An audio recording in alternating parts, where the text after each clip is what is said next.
I won't accept it. Negative energy, I expect it. Once it's in your mind, it's infectious. So fight for your life and reject it. You better give me space, I'm protective. My adrenaline spikes when I'm threatened. And if you stay in my way, I'm aggressive. Cause when there's no exit, I'll kill when I'm desperate.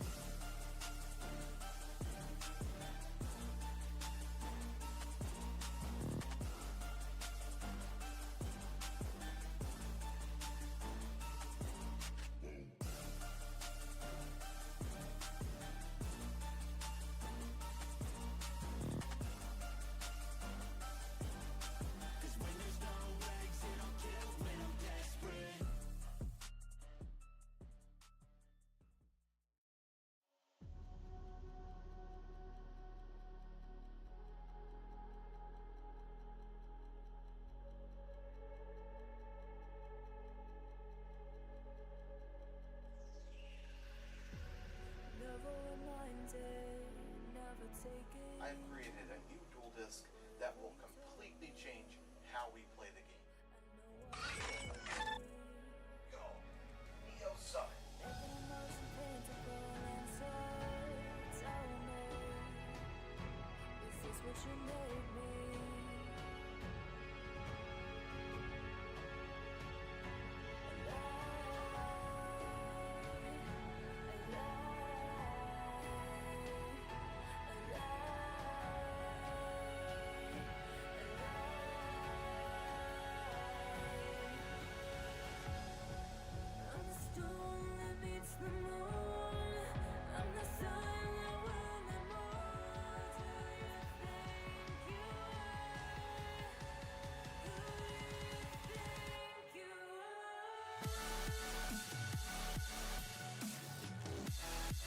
I'm gonna take you down, get my dual disk back.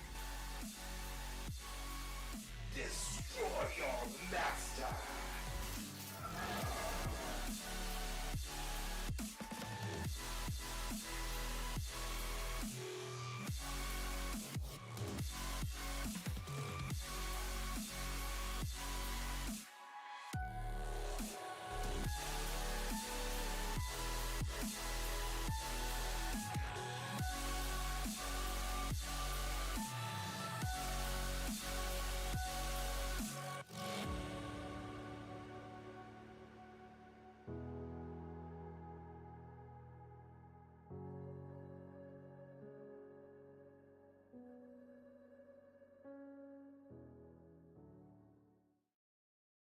My turn. First, I'll normal summon Murloc, Magical Swordsman, in attack mode. Then I'll set one card face down. Now go, Murloc the Magical Swordsman. Attack and destroy his commander.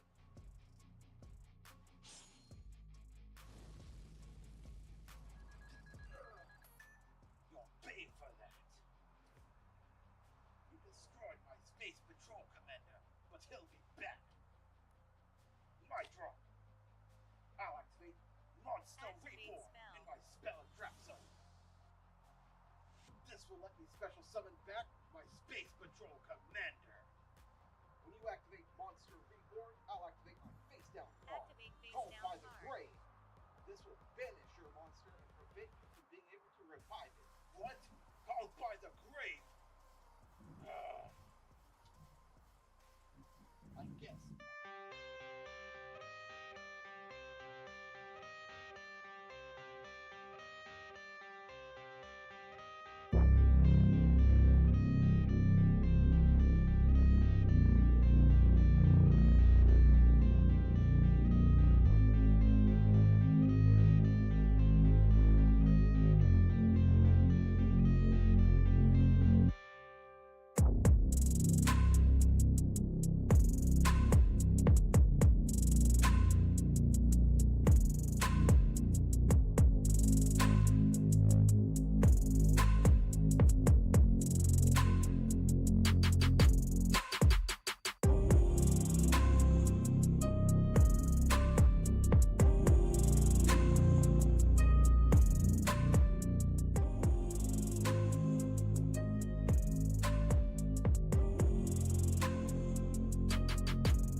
morning, everybody. Today, we're going to get to do a tier list for all of the Yu-Gi-Oh! Duel Disks that I could come up with, and any that you guys can come up with in chat, as well as, if you stick around till the end, we'll also pull out all of the Duel Disks built specifically for Neo Duel and talk about those a little bit, because they're more like weapons, and they fulfill a slightly different purpose to just the general Duel Disk. We will touch a bit of different topics like the Duel Jacket, and some Duel Disks that have specific purposes like locking onto the motorcycles, and they may factor in a little bit to how things actually fill on this tier list. So first let me say welcome everybody. Hello Thomas Tenma, it's good to have you in chat, and we're going to get straight into this and talk about some of these designs. We'll also pull up references for images, for example, like if we want to talk about Supreme King's Duel Disk and why it's good or something, if we do need those. So feel free to talk to me in the chat, let me know what you guys think about these. Until then, this is just my thoughts on what we think, or what I think is the most functional Duel Disks, whether they work or not, and I even brought with me today like an example replica Duel Disk to be able to compare it to at least the Yu-Gi-Oh 5D's Duel Disk. I have one here right with me, and it's like a one-to-one model of that same Duel Disk. Right, so moving on. These will not be in any particular order other than whether they're good or bad. Okay, so I'm not going to go by generation particularly. I just have a pile here, and we're going to start digging through. So if you're curious about anyone on the list, just go ahead and comment.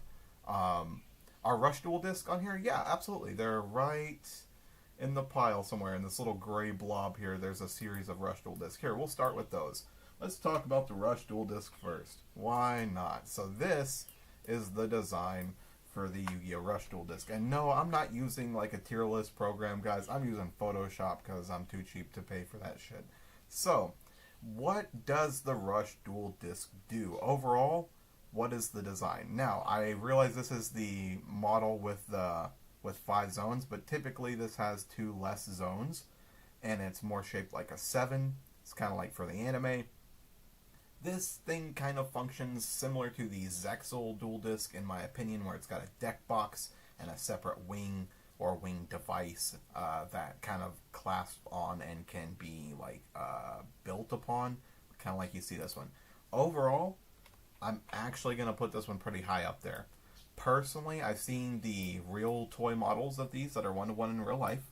They are comfortable, they're slick, and honestly, they are built for the game that they're made for. And the ones that do exist that need 3 zones, I just think it's smarter for kids, for your arm, to have it compact where you're elevating that thing. Let me go ahead and grab this one that I've got, and you'll see what I'm talking about. So, that's 1 and 2. Okay, so this one here is a Yu-Gi-Oh 5D's Duel Disk, right? So I'm gonna switch over to my my other screen here so that you guys can see. I think it's sorry, I lost my button there. Battle screen, Cam A. Sorry. So this is like the size of an actual Duel Disk, and my little thing might be blanking it out, but here, I'll put it in front of my torso. It'll kind of be a bit better. But you'll see kind of like it's massive in comparison to like a 7 Duel Disk. And so if you were to take this blade off of here, there we go. You take that blade off of there, and that, oh, there it goes. Sorry about the shifting here.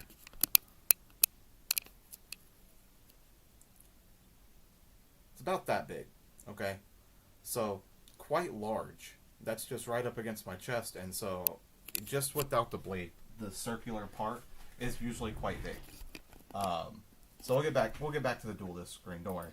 Anyway, just making a point. These things are not tiny by any means, so after 5Ds, this is the 5Ds model, they started to really condense this box piece down, and the life point counter, and like how thick the blades are, and what the materials are made of.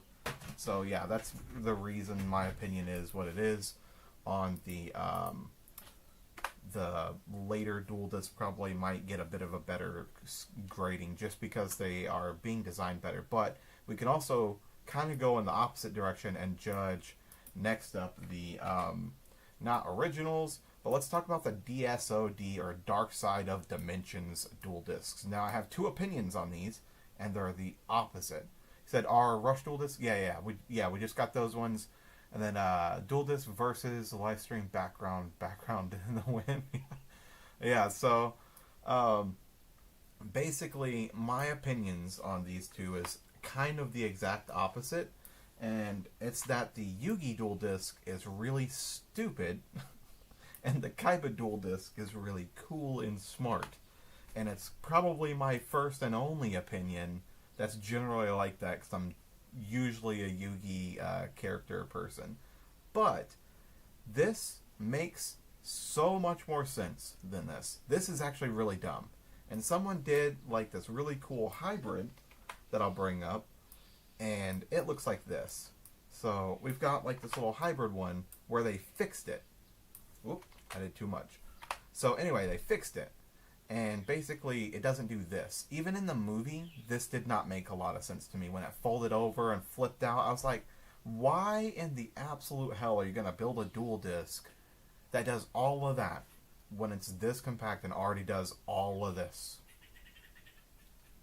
I think this is one of the dumbest ones. And I hate to be this guy, because it looked great animation-wise in the movie. We're not judging any of that. We're just judging functionality.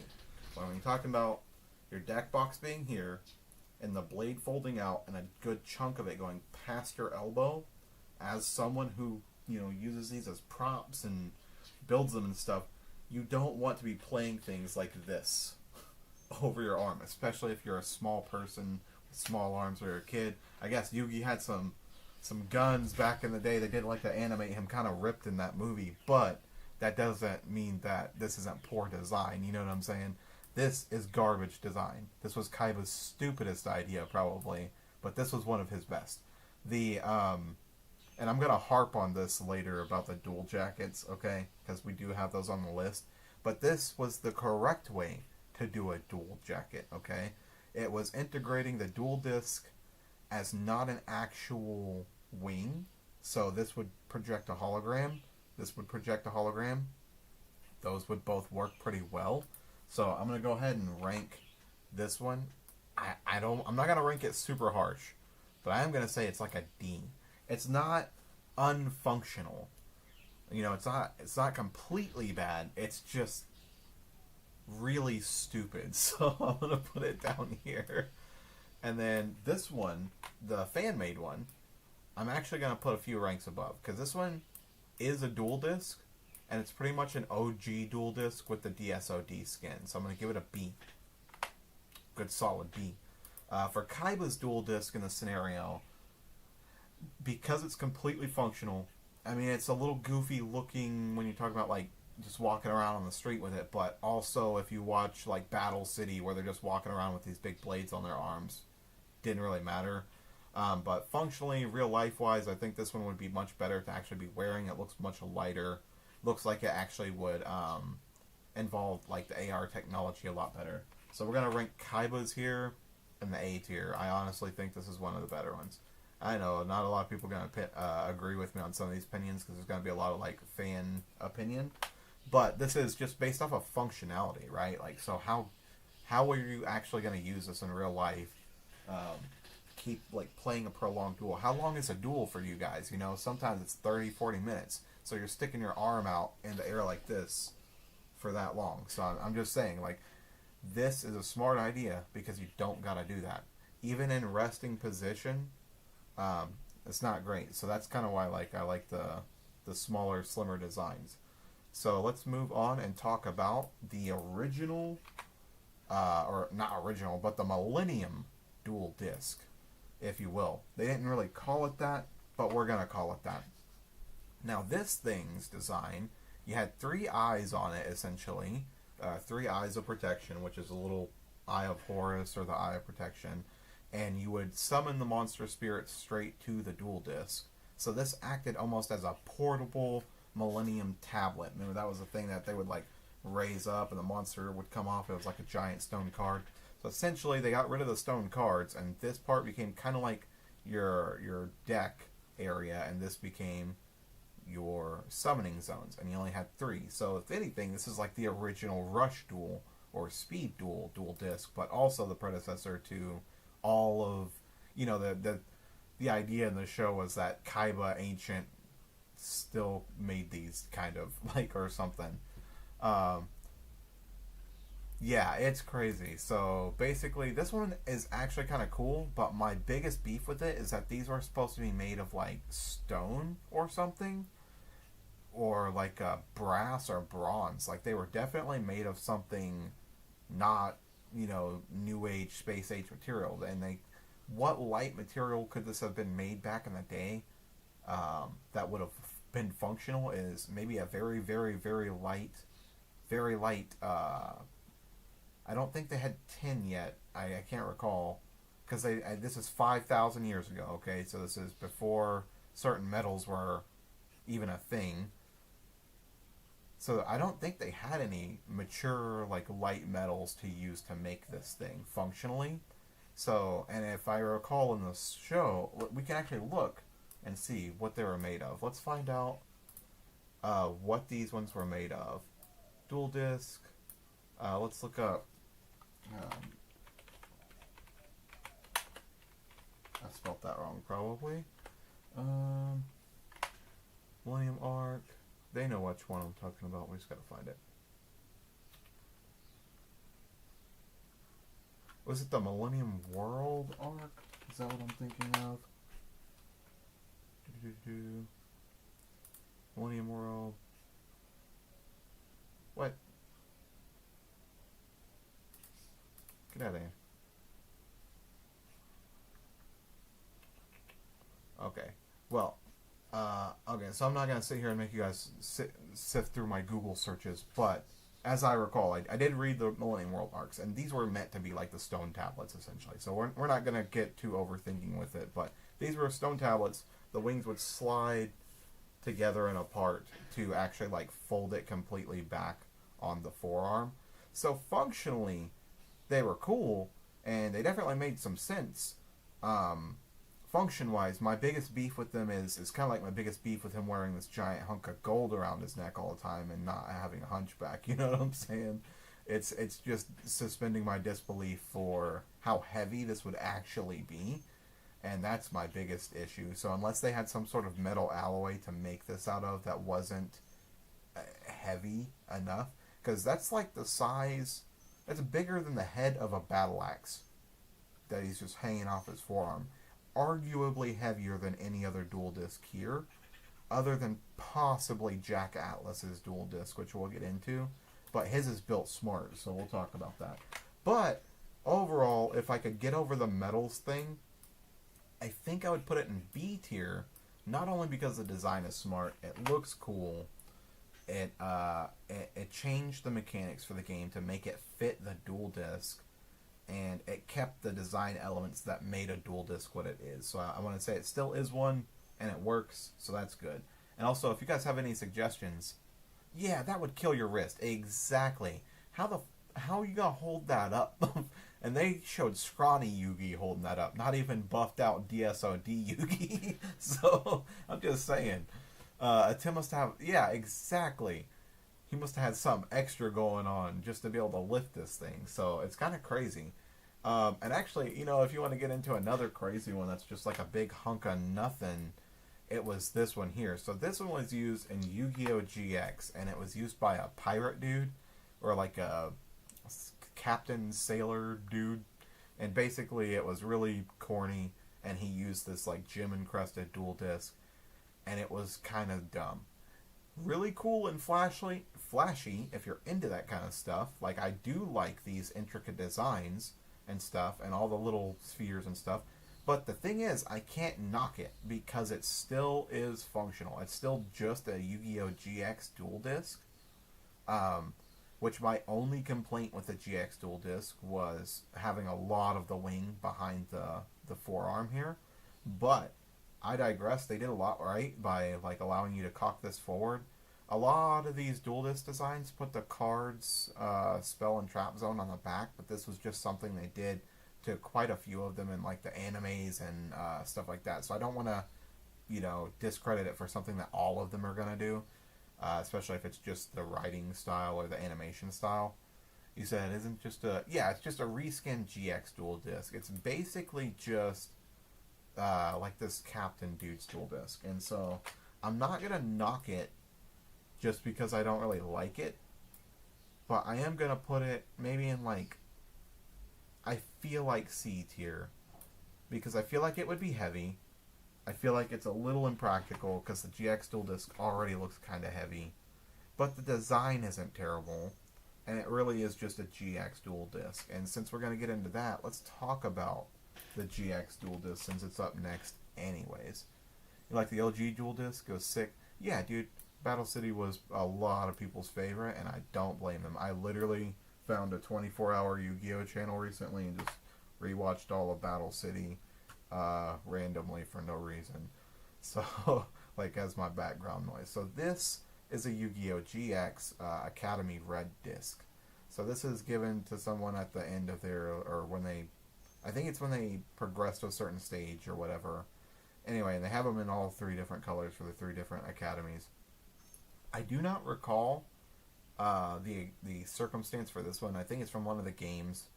But let me know if you know the circumstance for this one. But we're really judging like the GX Duel Disk. And honestly, I think these were really smart. This wing thing wasn't super necessary, but what it did do is whenever this locks into place and this slides up into here, and it locks into one big wing, this larger wing actually drops back into that fin and it gives it like a cradle to keep it from flopping around. So, ultimately, I'd actually give this one a pretty good kind of design, because normally that wing, if it was purposeless, I would be like, okay, throw it out, it's not really doing anything. But because it has the purpose of steadying this heavy, the heavier blade filled with the smaller blades, basically, filled with the smaller parts, because they go inside of it underneath that blade, it keeps it from moving around, and what that does is prevent tension from this joint. But also, when it's put away, it's not like the OG Duel Disk or a lot of these other ones where the weight is off to the side in a weird way. Like that one we were previously talking about, the weight would just sit on the edge of your arm right here. But what this one does is it kind of puts it up over your elbow a little bit, I think, to some degree, which may help to some degree with like weight distribution and not messing up your wrist, and possibly even this little joint here where the graveyard is. And honestly, I like the real estate use here. So in a lot of dual discs, you'll see unnecessary parts of their design, like unnecessary elements. Like I don't like this when we do this with field spell zones, because it's unnecessary. I've built enough dual discs to know now that where this orb is on top or where this is, you could just slap a field spell zone and it's a lot cleaner. So than having something pop in and out. This has always damaged people's cards. This is just bad juju. Like, the spell and trap zones have always been kind of okay. But yeah, that's been no-go. But I do kind of like how they incorporated the spell and trap zone into the pop-out mechanism, because that's part of the arm that pops this thing out. So honestly, I'm really going to put this probably, if it wasn't for the weight, it would be in like A or S tier. But I think I'm going to keep it in B tier for now, because it's not like super duper amazing as far as design or like capability of actually using these. And I've owned one of pretty much all of these dual discs in real life at some point as like the toy prop, and they're always meant to be modeled to the real size for the most part, and they're always kind of awkward. And that's the biggest weirdest thing with dual discs, is that this just super awkward to use most of the time. And that's why we're talking about functionality today. Like, what's your ability to use it?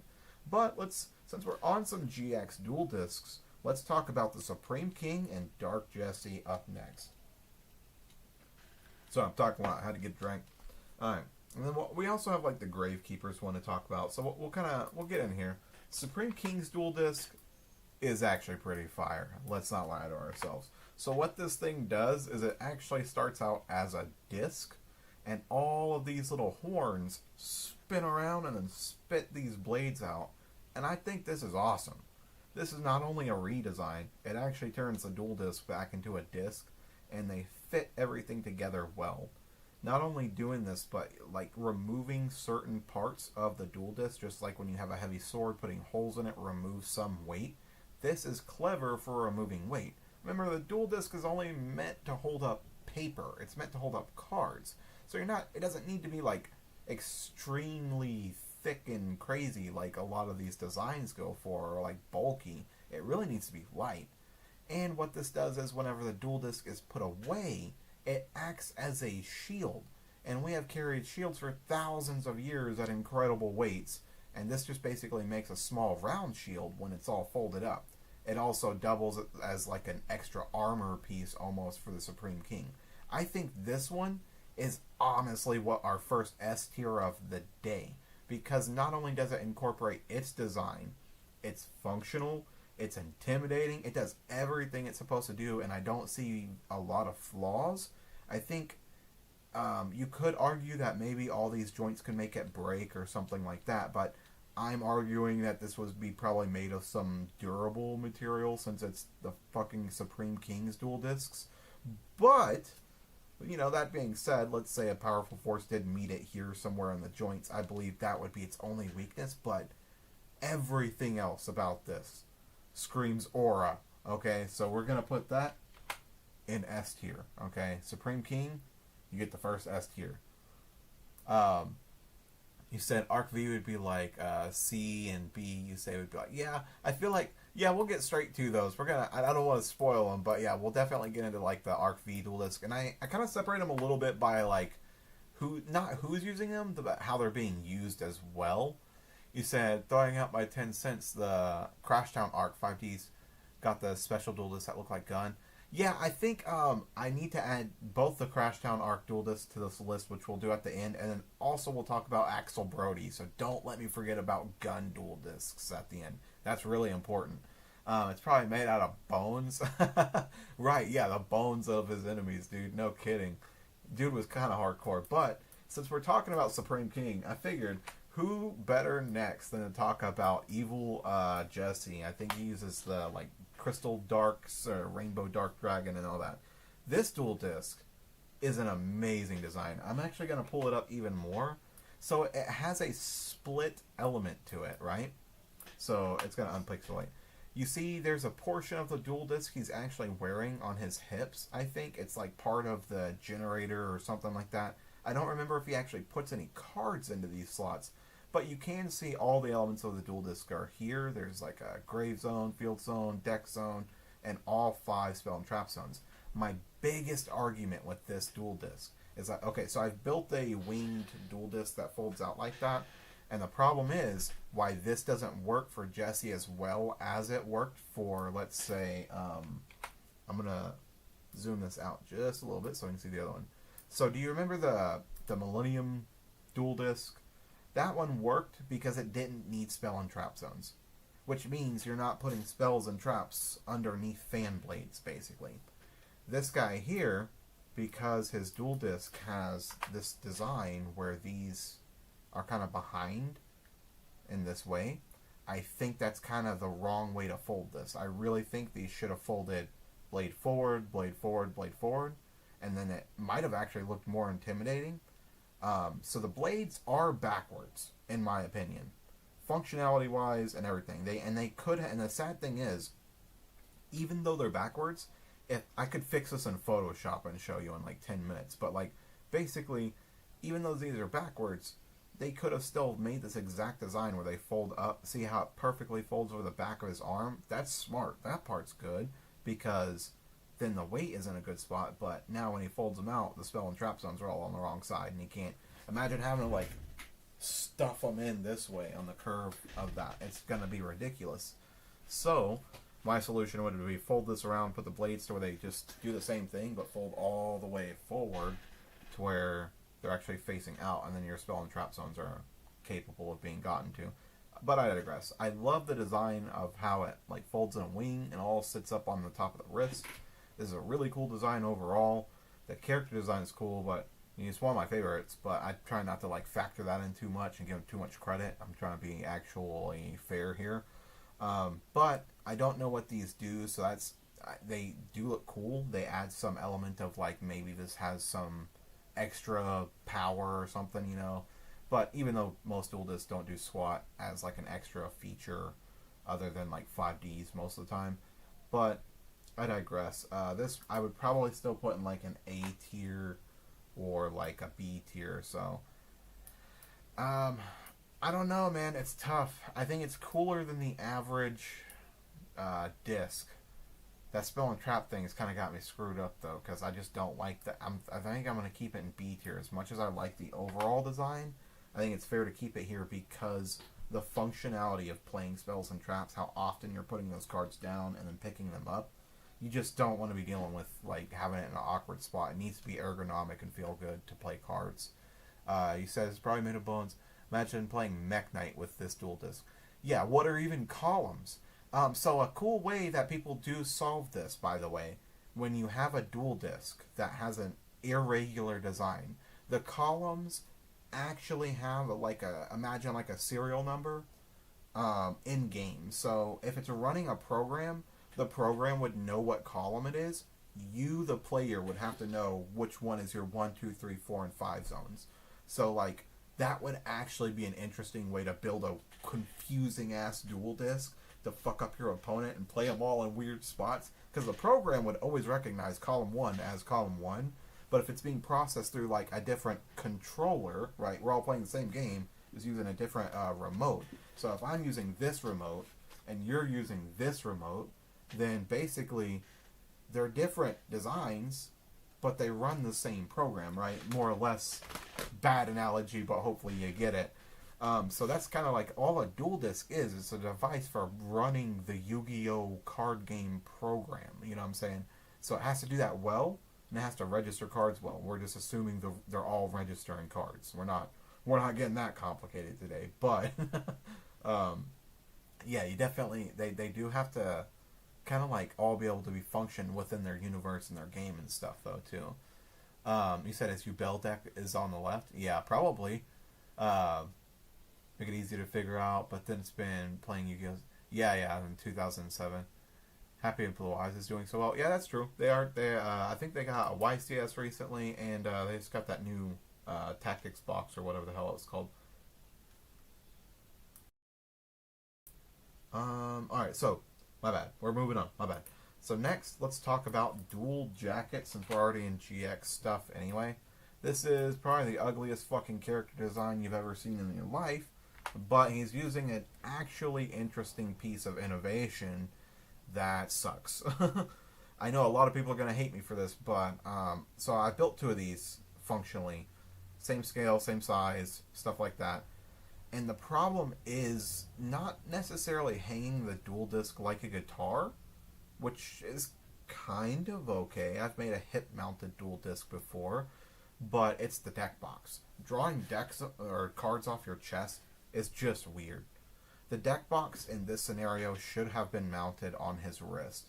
And actually, quite a while ago, if I recall correctly, I made a video on this, and I won't get too far into it, but we're going to go over to this pause, go to odd channel, and then I think we made a video on this about how the dual jacket should be designed, and it was basically this. So if you have this wing coming up, you should mount the deck and life points and all that nonsense somewhere else, like your wrist, and then have this just be like a back brace to hold the whole thing on there, so you're not like mounting it on your arm and carrying that around. And then secondly, this thing all has to fold up and then sit on your hip somehow. So like, you don't want to be using a dual jacket and wearing it, because the point of wearing a dual jacket was that you get into so many duels, or you need to be so fucking ready for a duel that you just incorporate it into your clothing. So that was their, like only good duelist or really, serious duelist would use a dual jacket kind of thing. And so on mine, I've incorporated like this anti-weight device to where it would have these things that fold down. Point is, you need it to be designed into the clothing to where it all gets up and out of your way. And Crowler's doesn't do that. His kind of does. It sits like on this little sliding thing and sits behind him a little bit on the side. But this is ridiculous. He actually has to go and put this on. He doesn't even wear this around in the show.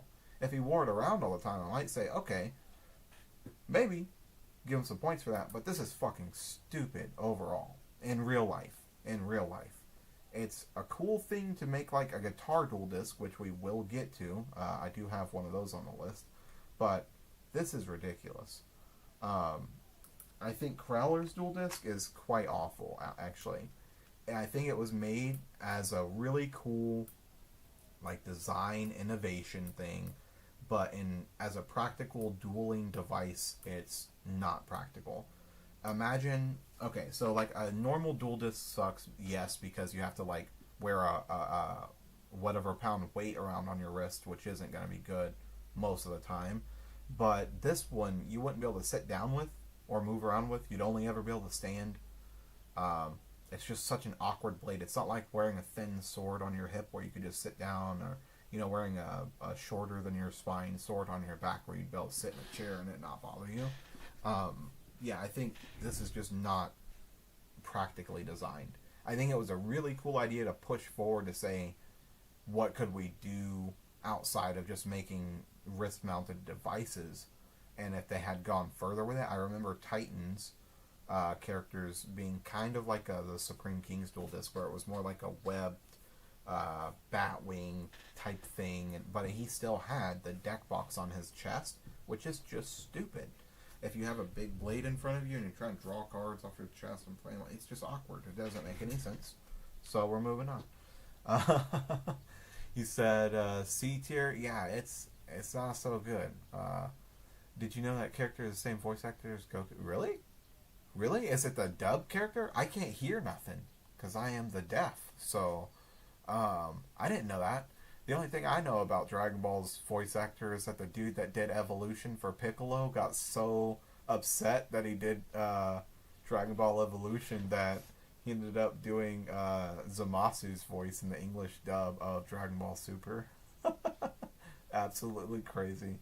It's an interesting design, but looks uncomfortable to use. Exactly. The Viper dual disc jacket. Yeah, it's kind of like, I wouldn't even think about using these. Like I said, this Kaiba got it right. They eventually got it. I'm not crapping on the idea at all, because originally I praised Kaiba's, and this one is correct. So if you're gonna do a dual disc jacket, you gotta do it like this, to where when the lights go off, you can't tell you're wearing it. It just looks like you're wearing a fancy wrist thing that's a lot slimmer than any dual disc design so far. And then, like, when you're gonna play, you're gonna put on your little Bluetooth headset fucking thing, and then your whole arm lights up and you're dueling. But by then, you're also dueling and monsters are popping up and shit. So, like, it's not so bad to have it, like, being an attracting thing. But, yeah, so we're gonna move on to this one. This one's an interesting disc design. It's called the Gravekeeper's Dual Disc. If I recall right, this was also in GX. And I think this is when they go to the other universe, and some monsters or monster spirits have their own kinds of dual discs to complement their archetypes. This one was alright. It didn't do anything brave. It didn't do anything new.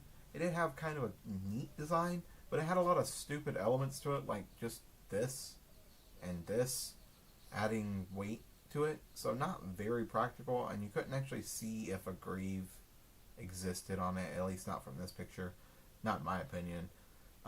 It was just kind of boring, so I'm not gonna shit on it any more than that, but it's practical enough. It looks like it might actually be slightly lighter than the GX dual disc, simply because if you remove complexity in parts, you can make things lighter. So if this isn't two pieces needing two drawer slides to slide it in together and to fold back and down, then it will definitely be lighter, all as just one big piece that is flat. Remember, these are only meant to hold up a piece of cardboard, so they don't gotta be that tough and strong and heavy. They're not like a Neo dual disc where it's gotta be a weapon also. But we will get into those. That's a whole other bag of monkeys. So let's put this one. I think, honestly, it's not bad. I'm gonna put it at least in B tier. What do you think? At least B tier? It's not any worse than like the Yu-Gi-Oh GX dual disc, but I really don't feel like it's as aces as like the design of either of these yet. We're getting awfully we're on a space in B tier over here. And I'm gonna move a few of these guys over.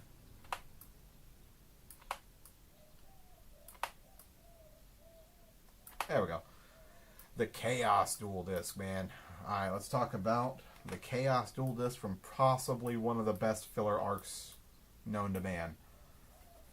Yeah, it looks heavy. Yeah, exactly. So, not the Chaos Duel Disk. The Chaos Duel Disk had a lot of cool things going on about it. So basically, this whole blade, now that there is something kind of impractical about it, and I've had a real life one, and the design is a little different in the IRL one to the anime one. So I'll talk a little bit about both, but it's still ultimately mostly the same. Chaos Duel Disk is relatively practical. It's a redesign of the OG Duel Disk, pushing the blade in a different direction. The blade here actually is supposed to collapse all into this one black piece that folds over and then kind of sits right here on the graveyard, and it just makes one big disc, and then it pops out and the blade pops out. While this makes for a badass anime effect, there's no way in hell this blade fits inside of that thing. It just doesn't make sense. And in the real life Duel Disk, they had to change many elements on the design of this Duel Disk because it could not actually be made from the way the anime looked. So if you recall, the real life Duel Disk had like a different pop out mechanism where all of this actually sits way up here on the back and then slides out differently. Secondly, this is a very long blade, sickle-esque shaped Duel Disk, and possibly the first Duel Disk to plant the brain, or the little idea in my brain to make weapon Duel Disk as a kid when I put this motherfucker on backwards and pretended it was a big scythe arm. Who didn't? So, I think it's a great design, and my only real complaint with this one was a lot of the zones going behind your arm. But because it's a big complaint with most Duel Disks is that they build a lot of, like 3 of the zones go over, you have to like extend your elbow to play. Well, it doesn't look bad in anime. In real life, it's not great. I think I'm going to give this one an A tier, just because it was so good, so iconic. But I think it's also a really good designed functional Duel Disk. When I played Yu-Gi-Oh with Duel Disks, like a nerd, like most people did, for a cool minute, and I owned maybe like 10 different ones, and me and friends would have tournaments with them in the backyard. This one was my go-to, because it was the lightest, it was the easiest to pop out, it looked cool, it felt good to play. It's actually like you could just push it and pull it, and like the whole thing would be out. That'd be the only mostly awkward motion you had with it, and the rest was good. I'm not going to talk too much about how in IRL some of these printed, 20-year-old Duel Disks didn't hold cards well or card sleeves. That's not what we're talking about today. I'm just talking about like the overall functionality and design. You look like it was made by what people? Okay, so how can you retract that? Yeah, I don't know.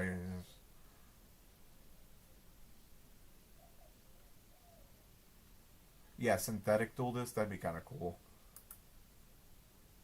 So, yeah, I think those are the reasons that one goes up in there. Sorry, I was reading some chat. So next, let's talk about the original Duel Disk. Like the actual disc that gave it the name Duel Disk.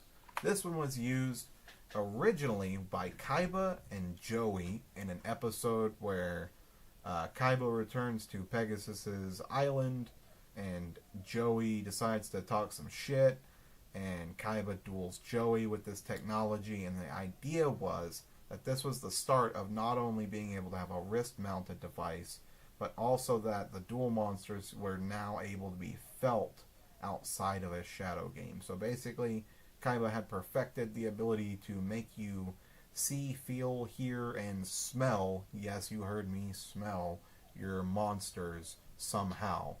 And so this is where we started getting holographic projectors. An additional note would be that this was basically Beyblade before Beyblade in some kind of way. You threw it, it was a top, it spun, but then overall the writer did not really like the way he was drawing these, I guess, which was what he said kind of in an interview, if I recall, and basically wanted to switch to something that was more close to the character and easy to draw, because he didn't want to keep drawing the throw the disc animations, to my knowledge anyway. So that's how we ended up calling these dual discs, but also them just ending up being dual blades overall. Yeah, they had to throw it and the monsters would fight, and these were the 5 zones. So earlier we were actually talking about playing Mech Knights. So this thing is what I was referring to. It knows that this is zone 1, that's zone 2, 3, 4, and 5. So if you were to play Mech Knights and play columns, you would have to personally be aware of which your column numbers are, which is kind of weird, but I digress. This one had a smart design of keeping the deck box wrist mounted, which I completely agree with, and this is where we got that from. I don't really think this one was a great idea as far as throwing a top and spinning cards on it. I have only one argument with that, and that's that. One, it's spinning, and it's kind of hard to create perpetual motion and all that stuff to keep it going that way. Maybe like a gyroscope or something would solve that. That'd be kind of cool. But there's nothing holding the cards down in the anime to this dual disc, so they're just kind of like slapping them on there. I don't know how they would be doing that without some sort of casing. So this one is probably going to go in C tier for me because it was an innovation. It was cool, but practically it's not super usable, but it kind of is, if that makes any sense. Like it makes sense to use it as a top and spin it for some parts of its design, but ultimately the cards flying off is where it gets its C tier rating probably. So that's where I'm going to put it at. You said pretty sure Beyblade came out at the same time. Did it? Are you sure? Okay, no, you know what? It's cool. I want to be accurate. Let's find out. Let's go to Google. So we're gonna go to Beyblade. So what would you search? Like Beyblade year? Beyblade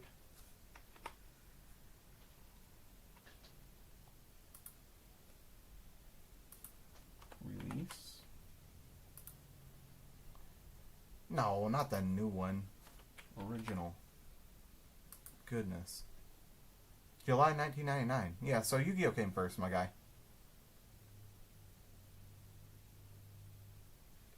Yu-Gi-Oh's 1996. So yeah, it's a few years off, but I mean, most of that stuff has a relatively similar influence. Yu-Gi-Oh has copied so many other things, so I'm not even worried about that.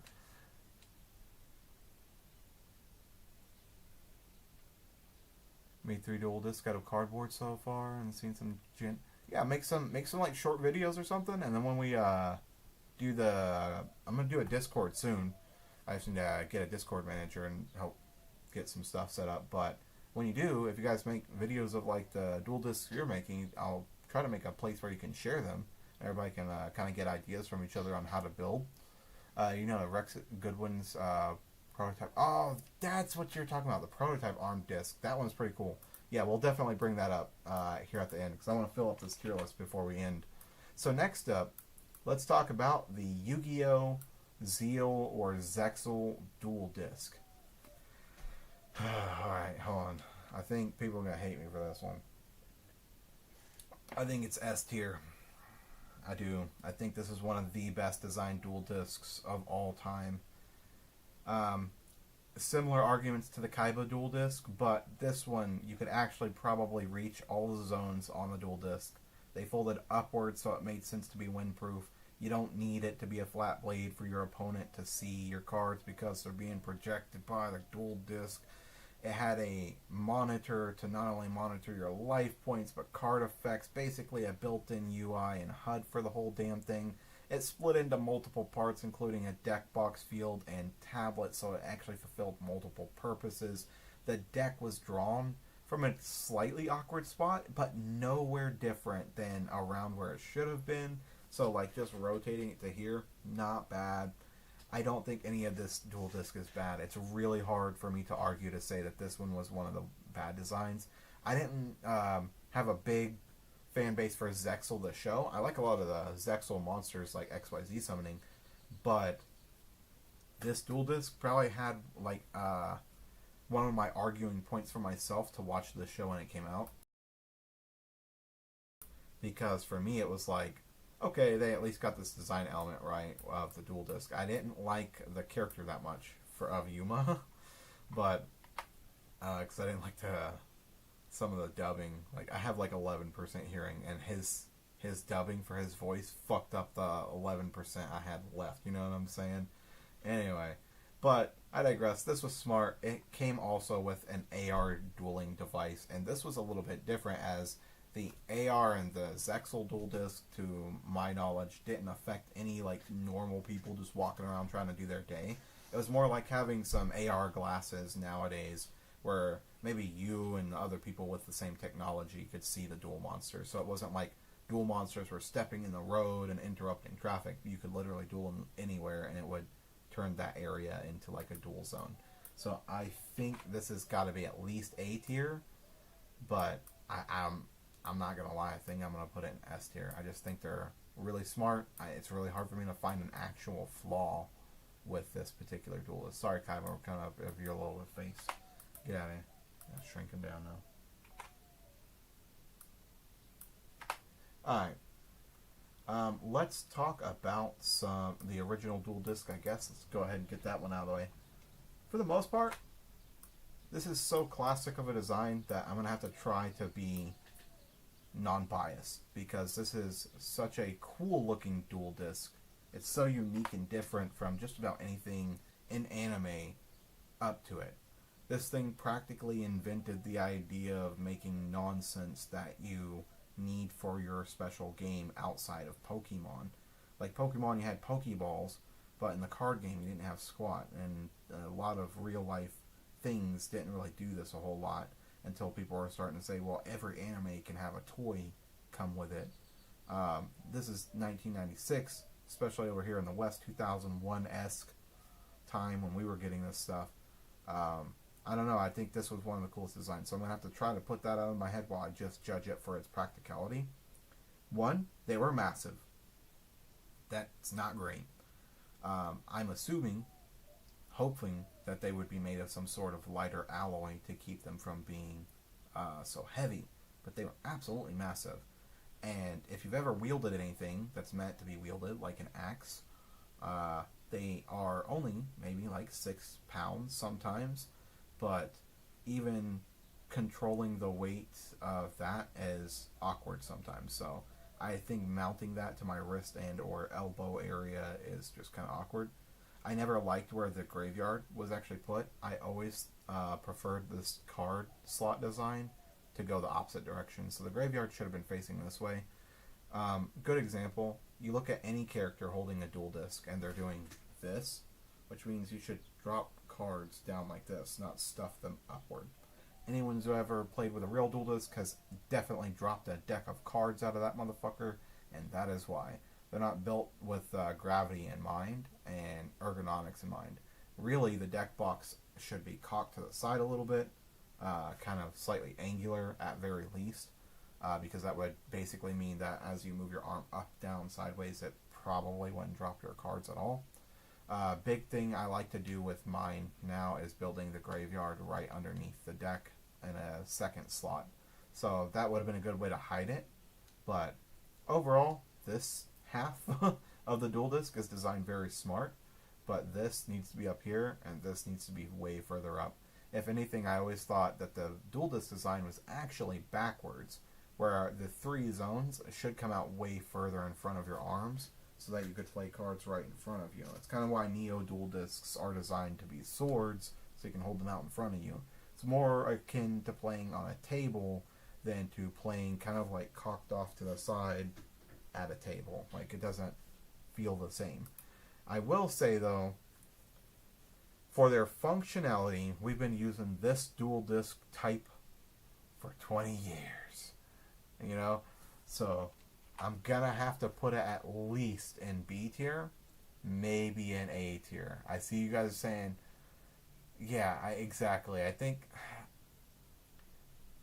I want to put it in B tier because I feel like I'm being more fair, but I'm gonna put it in A tier just because my only true complaints with this are kind of menial.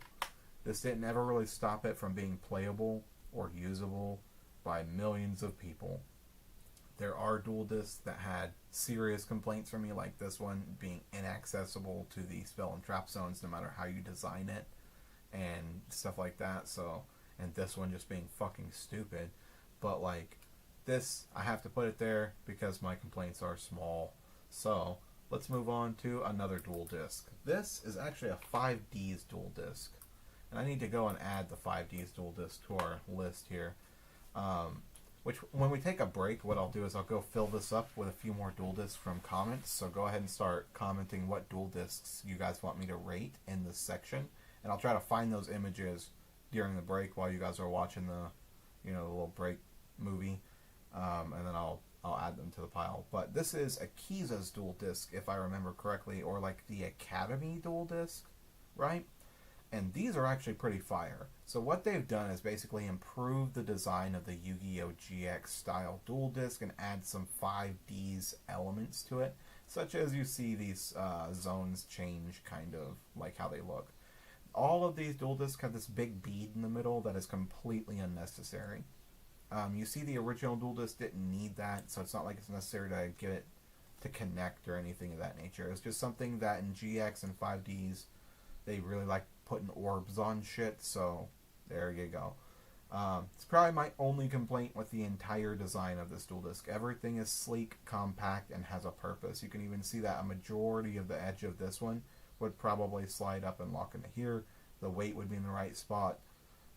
It looks like it actually is housing a computer or something of that nature.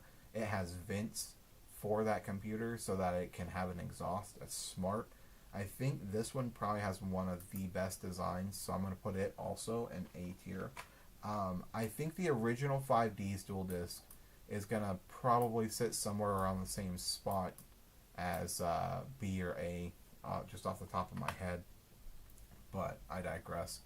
You said Yubel's dual disc? Okay, so we'll do Yubel, Dark Signer. The oval shape is weird. Yeah, the oval shape is kind of weird, but I will say this. So if you have a round shape, right? Let's see if my camera can pick it up. If you've got a round shape like this, and it's on your arm, and it's kind of big, you've got a lot of weight hanging off to the sides. So when you make it an oval, it actually makes it fit your forearm better. I think it's kind of like a smarter design than just having the big circle. You have to remember that when we did that scale comparison, this one little circle, your forearm, my wrist, most people's wrists is about the width of a deck of cards, wide plus a little bit, you know what I'm saying, to some degree. So this is a big circle. That's a big circle. That's a big circle. And they're all fucking massive except for these little sleek designs, right? So like if you do kind of like this teardrop shape or something like that, I really think that makes it a lot easier to put that weight on there, because you need that weight to balance here, especially if you're going to be putting any sort of fin that comes off and hangs. You got to, because when you're holding that thing up, do you remember this? Does everybody remember this weird thing? Hold on. You see that? Everybody remember this? Little thing you had to hold on to with your wrist to keep the dual disc shape up. Here, I'm going to scoot back and it should be able to see. Yeah, you see that? Everybody remember this? Yeah, these were terrible, okay? Nobody liked this. And this is what happens when you build the deck box too big and the wing too heavy, because then the thing starts to rotate and slide down off your arm, because then the wing's too heavy, right? So the solution to that is to not make the wing heavy and to make the whole deck box more like a straight line, and kind of like Kaiba's here, or this, because then it actually pushes the weight along your wrist, and you can mount multiple wrist straps in different places further apart, and basically that'll actually keep it more in place. And then it also frees up your entire hand. So this is more akin to how people are actually using them in the show. So I do like the oval shape, but I do appreciate the input, because it, that's what I'm here for, is to explain the technicalities behind these things. So next we're going to talk about Jack Atlas's riding dual disc. Okay, he said, are they the same? Or which one's the same? Yubel's and the Dark Signer? No, Dark Signer dual disc is from 5Ds. and it has like a, it's kind of the same. It's not exactly. It has like a weird like, well, it's like black and it has like a trim kind of on it. We'll look at it in a second when we come back from the break. He said, I gotta go check. Okay, yeah, definitely check it out later. We'll have a bunch more on the tier list for you later. He said Rex Goodwin's disc. We'll definitely put the the Cyborg Arm dual disc on here for when we get back. So this one is Jack Atlas's dual disc, and if I recall, this plugs into his motorcycle and actually just sits as the dual deck. Now, the reason I said this one's built smart earlier is because the deck box is actually in the right spot. And actually, for the most part, a lot of these zones are just sitting on top of his arm. So unlike a typical dual disc, where the wing is behind the arm, his is all sitting on top of his arm. Meaning that he's holding this thing out more like a big blade over his fist, like that. And basically, that gives you a lot more leverage over the entire device. Yes, it gives you maybe one less hand if you actually have to put like a shield strap under there or something. But people have been able to hold knives in their hand while holding a shield, no problem, stuff like that. But they designed it to where this forward blade, I'm going to face it towards you and me as if we were using it, right? So it's actually like this from our perspective. And what that, this, because he's wearing it on his left arm. So basically, he's drawing cards towards his body. And this also means if you relax your arm and set this thing down, gravity is going, or this is down this direction. So your cards are setting in a correct position. And this is also including like these tiny little things that hold the card, that set it there. Those need to be facing that direction too. So you'll see on the original dual disc, they knew that with this zone. It's actually facing down. So I really think that this one gets at least an A tier, because not only was it designed really well, it's super sleek. It's not crazy fancy, but it is a great design for a dual disc, I think. I think it definitely deserves to be up there in the A tier. Now let's talk about, we'll go the next two in order. I want to talk about the Arc 5 dual discs, because these were a bit more of a unique take on dual discs. They had a lot of pros to them. And we'll go one at a time here. Said, are you saying Akiza dual disc the same? No, Yusei's dual disc actually looks like, well, okay, so he has two. He has one that looks like this, I think, and it's all white. And then he has one dual disc that looks like the OG dual disc, but with like a slight, like, makeover, I guess you could call it, like a 5Ds makeover. So it's, Yusei pretty much uses the original dual disc, but it splits in half so that he can put it on his motorcycle. It's basically the dual disc I've been showing you guys. It's that one. But that's why they made it split, so that he basically just wears the deck box, if I remember right. And he's like riding the motorcycle like this. So like, I think Yusei's dual disc isn't, like, motorcycle wise, isn't that great of a design. Jack's is. It makes perfect sense because it's just like a little flat board that he sticks into his dual disc, or into his motorcycle, and it actually acts as kind of like a HUD. But, yeah. So, moving on to the Arc 5 dual disc. Basically what these are is they project some sort of hard light. And the reasoning behind this is, if you can project solid monsters, why not project a solid table? And they also needed this to be a longer dual disc because it had the pendulum zones on it. This was before the extra monster zone, so, I mean, this was kind of okay, but this still has a ridiculous argument of, look at this character and how far that blade is behind his shoulder. How many of you guys see him putting a pendulum card in there with his right hand from the other side without looking like an idiot? Unfortunately, this is something you can only do in the anime and get away with. So in real life, when people make these style dual discs, they are always way too oversized and clumpy and stupid looking, blade wise. Now usually I like this kind of Tron style looking stuff, but it's just that they should have reversed the design. This should be a blade going forward this direction, just like the same thing with this one here. They had almost everything they needed to make these the best dual disc design so far. They basically project a weapon or like something that represents the character's deck. And it has just this little deck and holographic kind of device on their wrist. This is smart. This is dumb. This should be in reverse, always.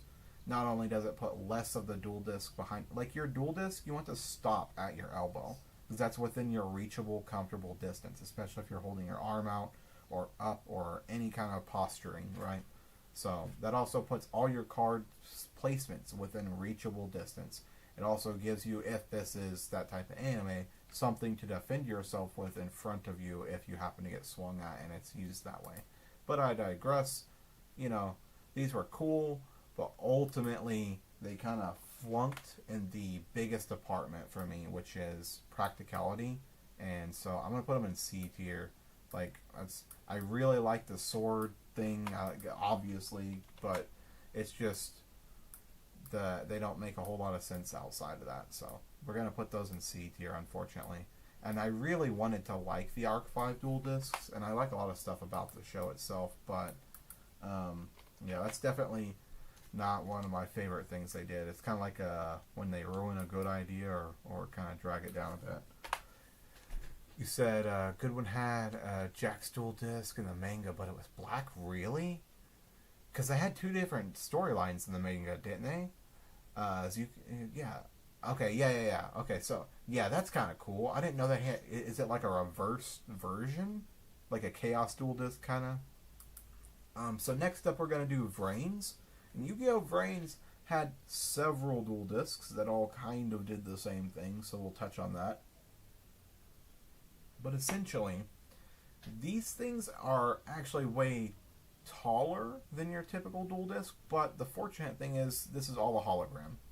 This entire thing doesn't exist. In the world of Yu-Gi-Oh! Vrains, most people carry a dual disc like this, where it's a wrist-mounted deck holder, and that's like the old model, and it can project a hard light frame, just kind of like these, but more practical, where it's just evened out on both sides. Again, my only complaint would be to scoot it up a little bit, but for Vrains the show, this worked really well. Brought it back to like the original style of dual disc. No cards facing down, deck boxes in the right place. Everything was relatively smart designed with this one. It made an easy way to have like your extra monster zones in that way. I was never a fan of extra monster zones in the first place on a dual disc. They make it awkward, but this was kind of a sneaky way to make that work. Now, in Vrains, they did also have characters with just shiny wristwatches that basically put you into the Vrains world and let you duel there. And it was basically just like an Apple Watch that you could play Yu-Gi-Oh! On with a unique shape. So I'm not really grading those. They didn't really feel like dual discs to me, but more login devices. In the world of Yu-Gi-Oh! Vrains, you don't really need a dual disc, but you know, I digress. This is what we're judging. So this is the Vrains dual disc, you know. And in my opinion, it's actually pretty good. I'm going to put it in B tier because not only does it weigh nothing, if it actually worked the way it really worked, then you would basically just be running a Yu-Gi-Oh! Program through your dual disc, and for the most part, you wouldn't actually be carrying a heavy device around ever. It'd just be like a big watch, and you don't see this character wear this one regularly. Usually the people that wear the watches are wearing watches. So let me know which ones you guys want in the comments, and don't forget you can keep commenting while the break is on, and I will still check those and look for the dual disc you guys want to talk about. But yeah, definitely do that, and we're going to get into some more Yu-Gi-Oh! Here in just a minute, guys.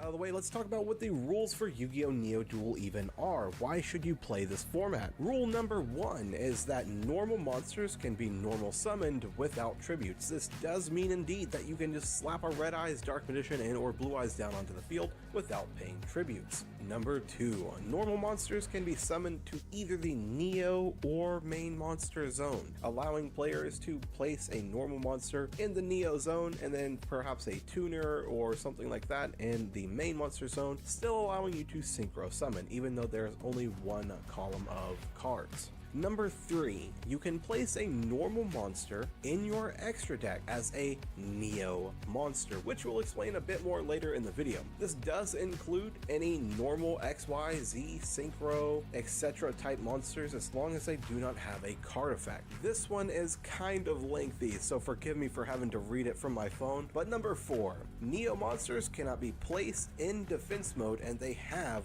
no defense stat. Neo is placed in the card name at all times. You can only have one of each card name as a Neo monster in your extra deck at a time. Their attack is the combined total of the original normal monster's attack and defense points.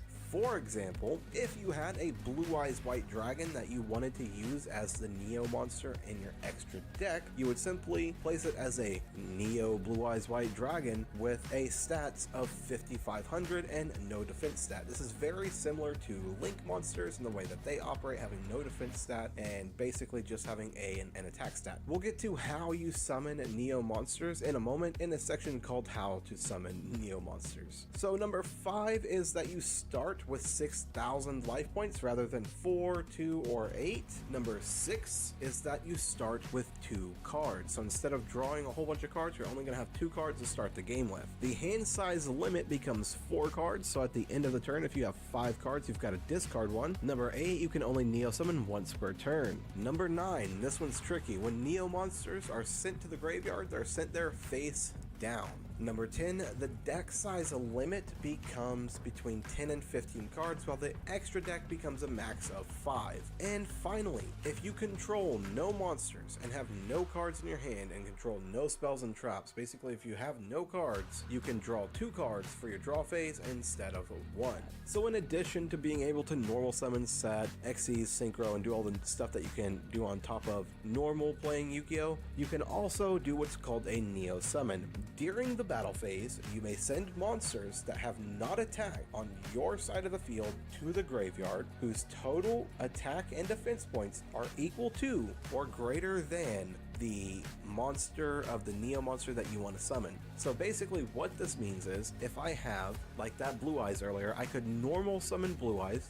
He has no tributes, he's a normal monster. His attack stats total are 5,500. I could then go into battle phase, send that Blue Eyes to the graveyard, 2,500 defense and 3,000 attack, making 5,500 points total, and then summon a Neo Blue Eyes from the extra deck with just 5,500 attack. This is a way to basically turn a normal monster into a giant beat stick for this version of the game. Neo monsters must be summoned into the Neo monster zone. You can only Neo summon once per turn. And just to clear things up, you can use Neo monsters to summon other Neo monsters. It's just they would have to wait a turn because you only get 1 per turn.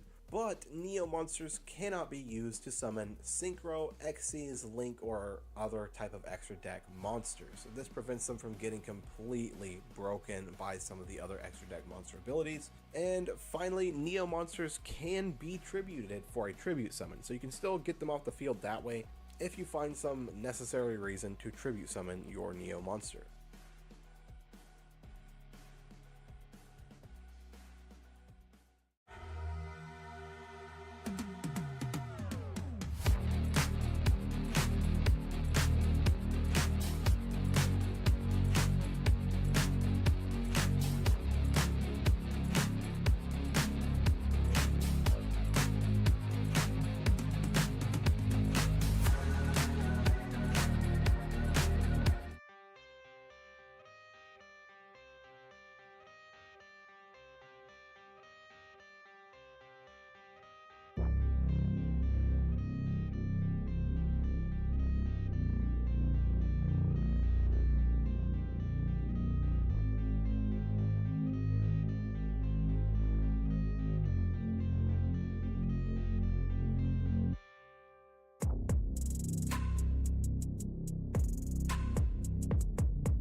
Alright, so we got a few more for you guys. We're going to get into a few more of these tiers for Yu-Gi-Oh!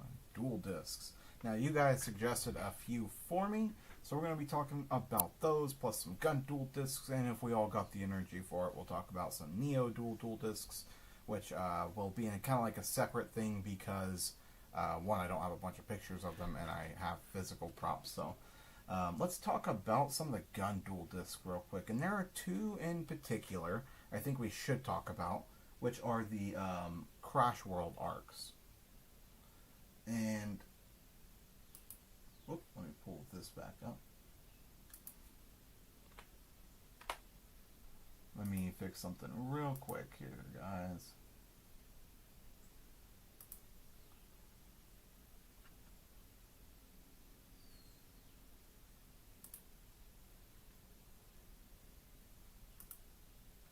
Okay, so, for a minute I thought our stream got cut. My bad. Anyway, so, let's talk about the two significant gun-style dual discs. The first being the first person to use them is Axel Brody in Yu-Gi-Oh! GX using volcanic-style monsters to fire out of this gun, and he shoots like little fire shots out of it. Cool design overall, that it's like a weapon dual disc and it's intentionally meant to be used this way. And I'll show you a picture of it folded out. That's one we'll use here on the tier list. But this is the picture of it actually in use. And you can see it kind of goes over his arm. Same complaints as a lot of them with this being all out. But overall, this does make more sense than being able to be folded up. I think this is at least like an A tier dual disc overall. I think a little bit of it is a little silly, but if you're talking about functionality, it functions as a gun and a dual disc, so I think that's pretty cool. I think this could probably actually work too if you look at the way the gun turns into a dual disc too. This is kind of like where the monster zones are, and you can see that this is just an aiming piece and a trigger device, while this houses whatever all the fuel and shot is, because he's powering it with like card or whatever. But IRL, I could see like a little bit of fuel and everything being in here. You know, think of like a squirt gun, it doesn't really take much, and this being more of the card and playing device. I could probably actually build Axel Brody's dual disc and make it into a little flamethrower if I wanted to. That'd be kind of neat. So I think he deserves to be up there as well. But now let's talk about a little bit of a controversial one, right? Let's talk about the Crash World arc dual discs. Now these ones here, which ones were your favorite? Crash World or the ones we were just talking about? Which ones? Jim's dual disc and the dual discs that were used by the Three Spirits in Season 3. Okay, we'll try to look those up in just a second, okay? So, next would be the Crash World Arc Dual Disc, and I kind of hate these ones, because these ones were guns, and that was cool, and they look cool as guns, but the reason I hate them in this scenario isn't for any other reason that this is how they fold out. The barrel goes down, and somehow contains all of this within the barrel of the gun.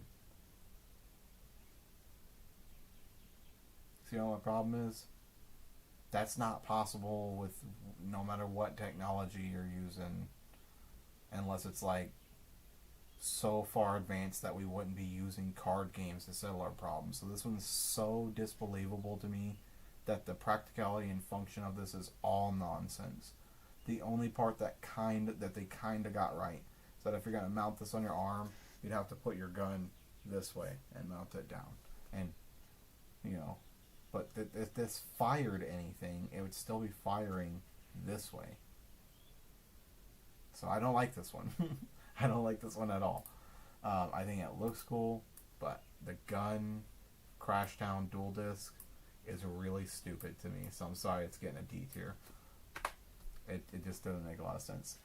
But let's also talk about Yubel's dual disc. Now Yubel I didn't get a big old picture for, but I got a big enough picture for Yubel. And Yubel's dual disc was like a bio-arm darkness dual disc. It actually became one with the person. And you would have these spines protrude out and these webbed like skin fucking Hellraiser looking thing, and it would eat cards when they go to the graveyard, and it had claws over the deck box. Overall, this is pretty cool. This is probably going to go in S tier, because if it was a real dual disc, you wouldn't feel it at all as like a weight. It would have muscles and shit in it, and they would, creepily enough, take all of that away. If it was one with your person and wasn't like a tumor where it's not supposed to be there, I think the Yubel dual disc deserves to be an S tier. Not one of my favorites either. It is practical. It does look cool. So it's not getting like an S tier because my favorite. I just think it is that practical. Like, if you could grow a fucking dual disc out of your arm, yeah, like you wouldn't be in the way. And the thing is, when you look at that too, none of that is past. None of that's really past his elbow. Remember, we keep talking about that. It's like an even spread. It's like a fan spread. And so, like, if he wanted to reach his arm over here and play a card, not as awkward.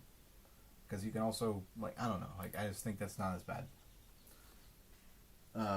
Like they call it flesh disc. That's a little too close to not being able to say on stream. See, this is why I keep the chat hidden. I'm just kidding, but I keep the chat hidden because the function on my fucking OBS isn't working. So now let's talk about Titan's dual disc jacket, which we touched on a little bit earlier, but someone wanted me to get on here and check it out. So his dual disc jacket is much better. Most of the blades are, like I said, when you do this web design, they're fanned out pretty well. So this is all behind your elbow, but that doesn't matter, right? This is fine. This is dumb. Having the deck box again on your chest is dumb, but everything else, like the jacket looks dope.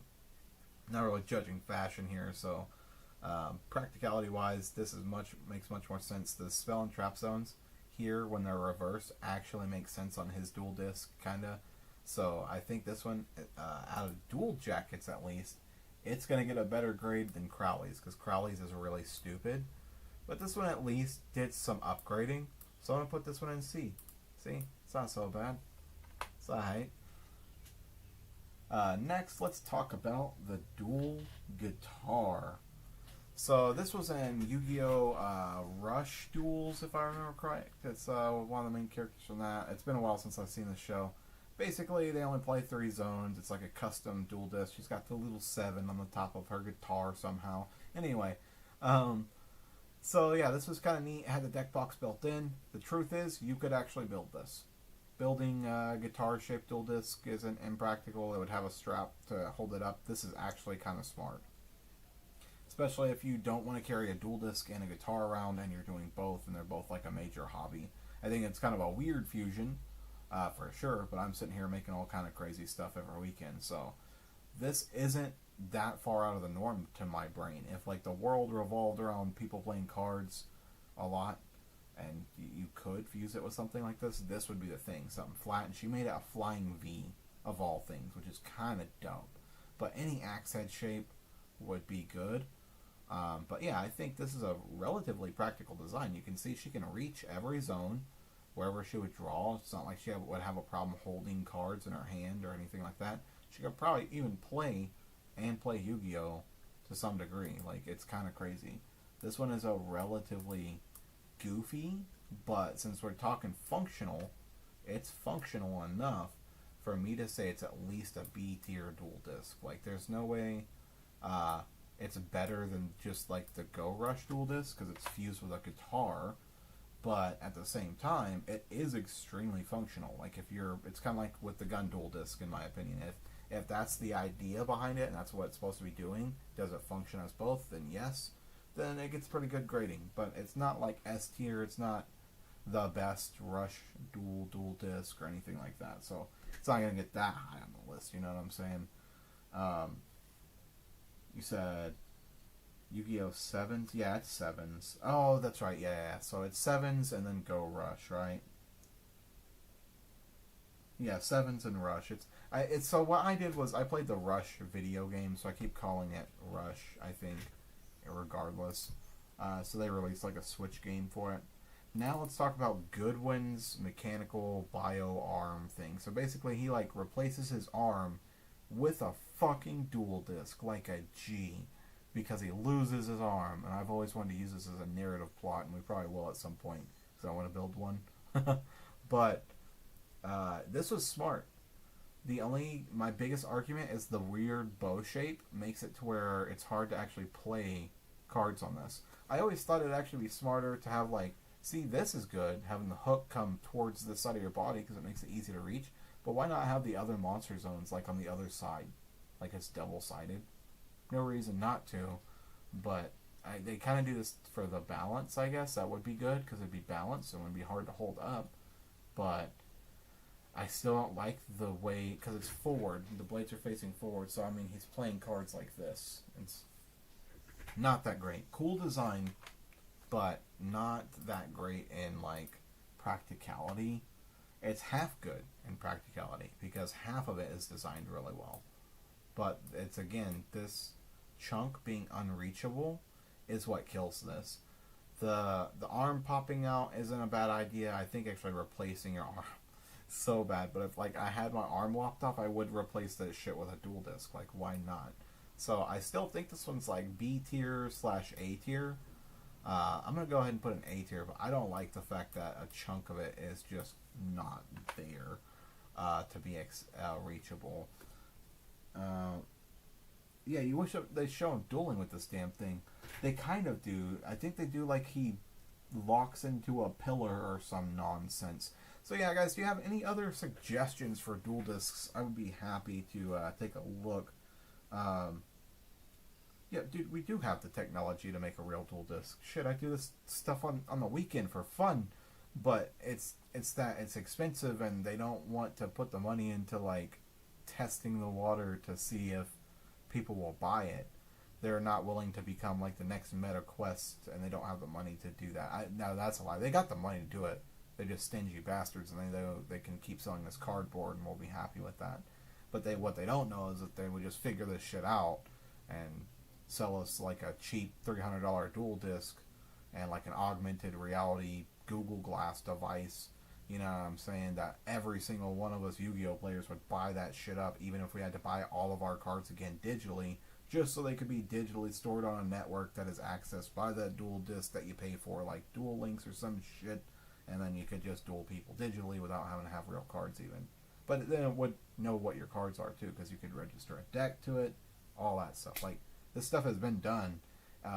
People have been making AR Yu-Gi-Oh, which is augmented reality Yu-Gi-Oh, for like the past decade.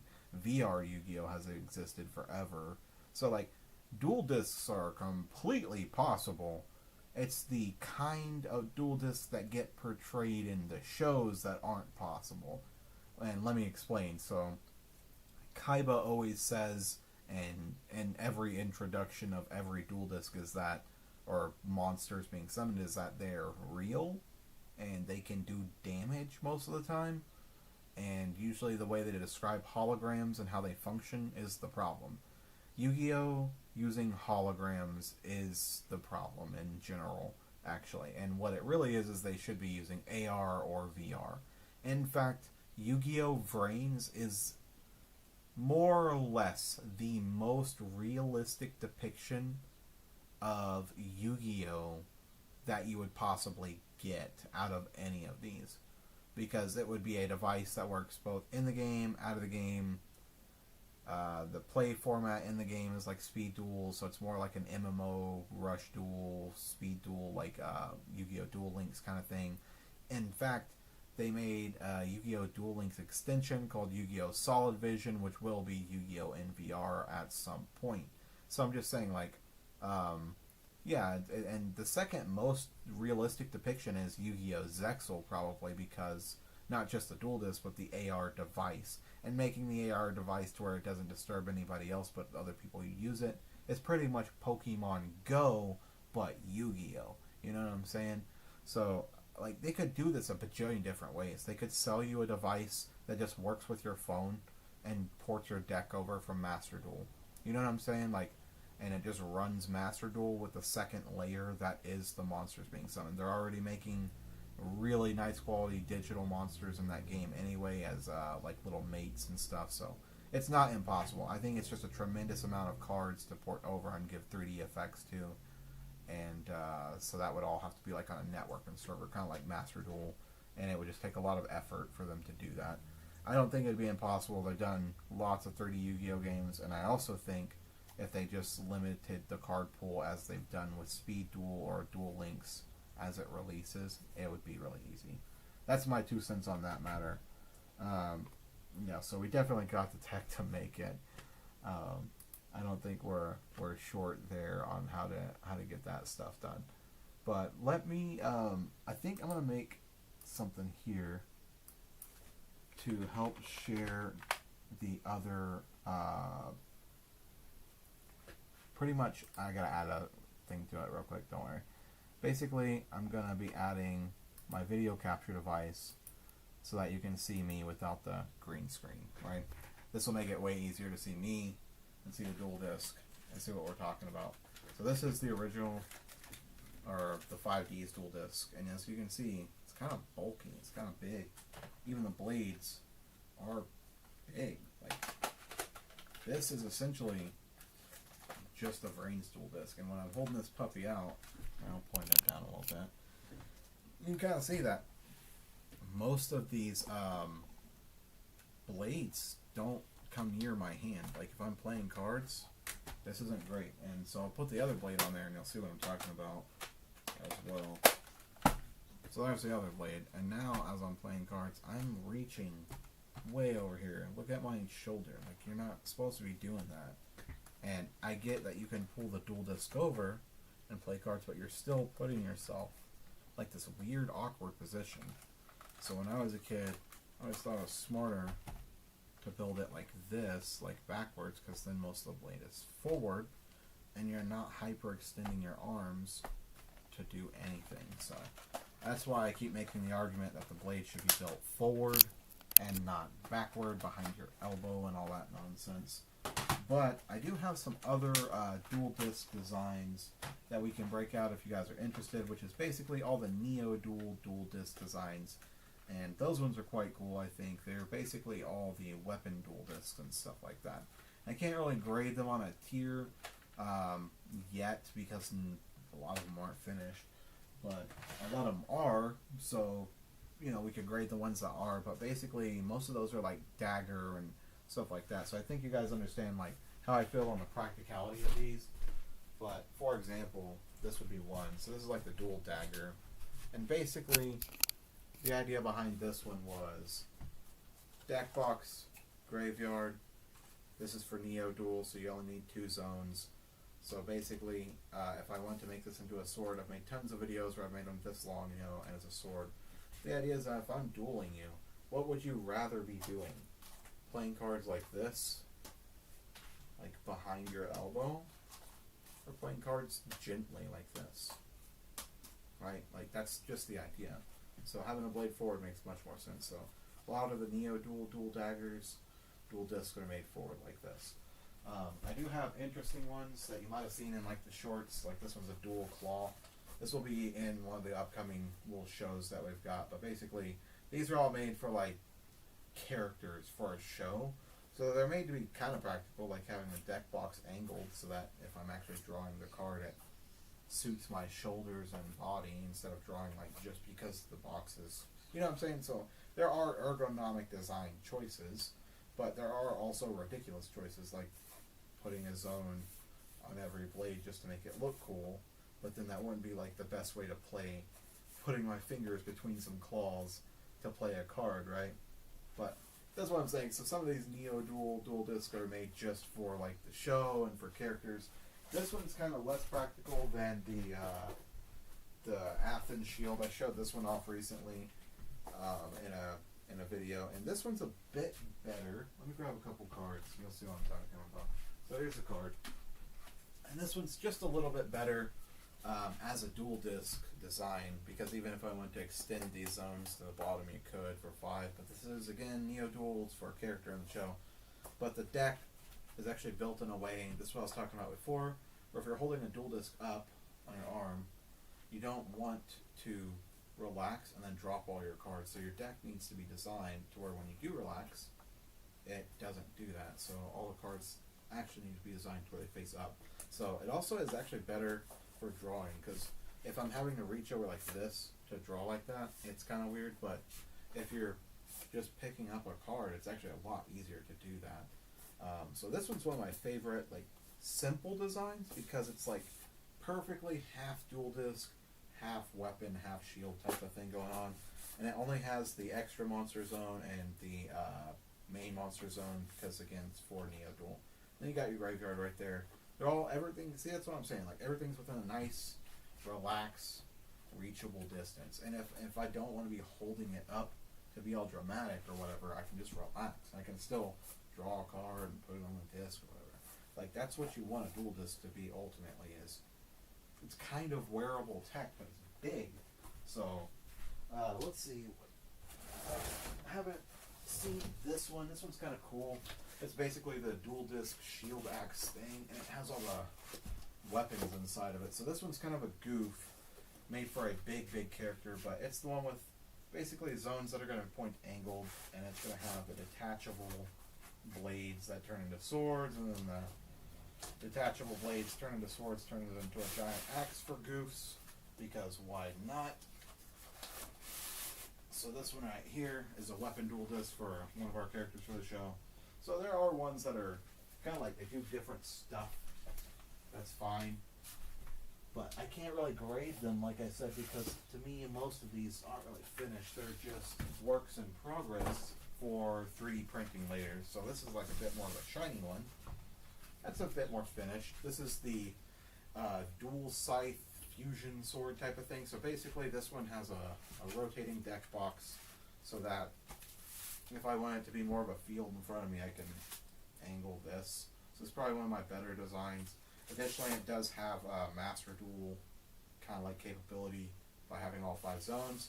And then it also turns into just a giant sword. So it's kind of cool that way. It can be, you can build them to be really nice looking if you want, but there's no need for them to be like this thick. But if it's a sword, it's kind of made to be held that way with the weight outward. So I think they're a little bit better. Plus, these are all made for like Neo Duel and a show and characters. So, I mean, I know all of the original Duel Discs are as well, but they don't like design them very well for the character's custom job. So, like in this show, the characters are going to be like modeled after RPG characters to some degree. So some of them will have stuff like this, where it's just a big buster sword, and some of them will have shields and axes and all this nonsense. But I digress. That's why we can't really like grade a lot of those yet, is because I haven't really got to use them and show you guys what they're for. But yeah, man. Hopefully soon we'll be able to get you guys. What's going on? Where are you at, camera? Huh. Okay, well that's fine. We'll keep it here for a second. For some reason my camera's not being great, but I wanted to be able to read comments, so I had to come back to the desk to do that. You said we should have technology. Oh yeah, exactly. You said let's see some dual discs look cool. Okay, yeah, sure. I'll show you the other ones. That's fine. Let me point my camera back up for you. So those are a couple of them for the show, and then we've got a couple more, I guess. But I'll show you one more. This one's gonna be like a master sword, basically. So I'm gonna build a scabbard for this one, and the difference between this and most of the other ones is that the scabbard will be the size of the blade, and the scabbard itself will house the deck box, so the character can like draw from the hip or something like that, and then be holding the blade. So they'll like draw from the hip and play on the blade. Second thing is that almost every single dual disc that I've designed so far has followed the pattern of playing the cards along the blade this way. But with, let me steal that card here. With this one, I plan on making the character play them this way, like up the blade, instead of this way. So then it will feel more like a double-edged sword rather than, I guess, like the single edge. Anyway, that's pretty much the nonsense with most of the Neo Duel swords. They have a function and a character purpose, so it's not just like, so kind of like when you're looking at Jesse's dual disc. Here, we'll go back to the screen share real quick. But when you're looking at one of these guys' dual disc, here, we're going to remove this one real quick. Yup. Right. It had two cameras, so it was trying to interfere. But yeah, when you look at Jesse's dual disc, I think the Chaos one that he had, and when you look at like Supreme King's dual disc, they had, and even Ubelt, they had a dual disc specifically for their character design, which is kind of what leans into it working and being so functional, because the writer actually had to sit here and think, oh, how are they going to use this? Not just how is this device going to look on everyone's arm, kind of, you know?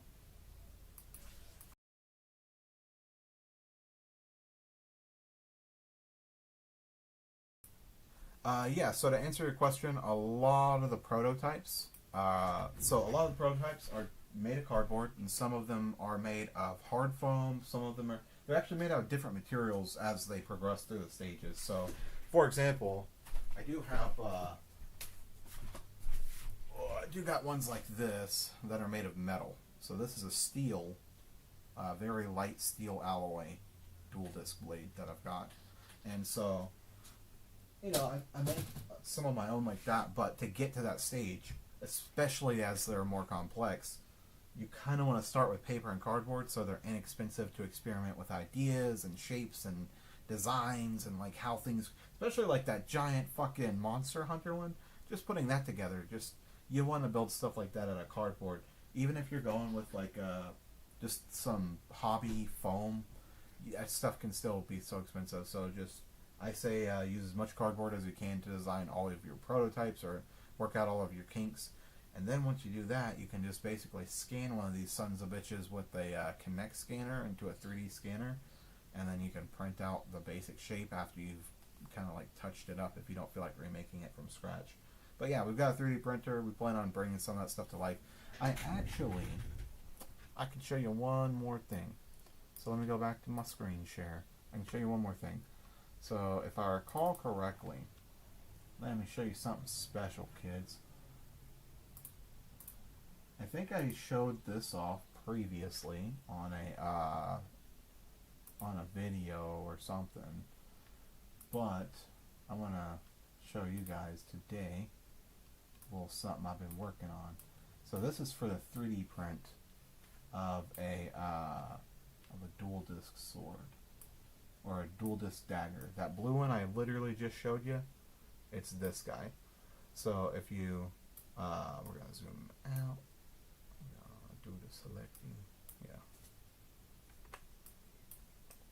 There we go.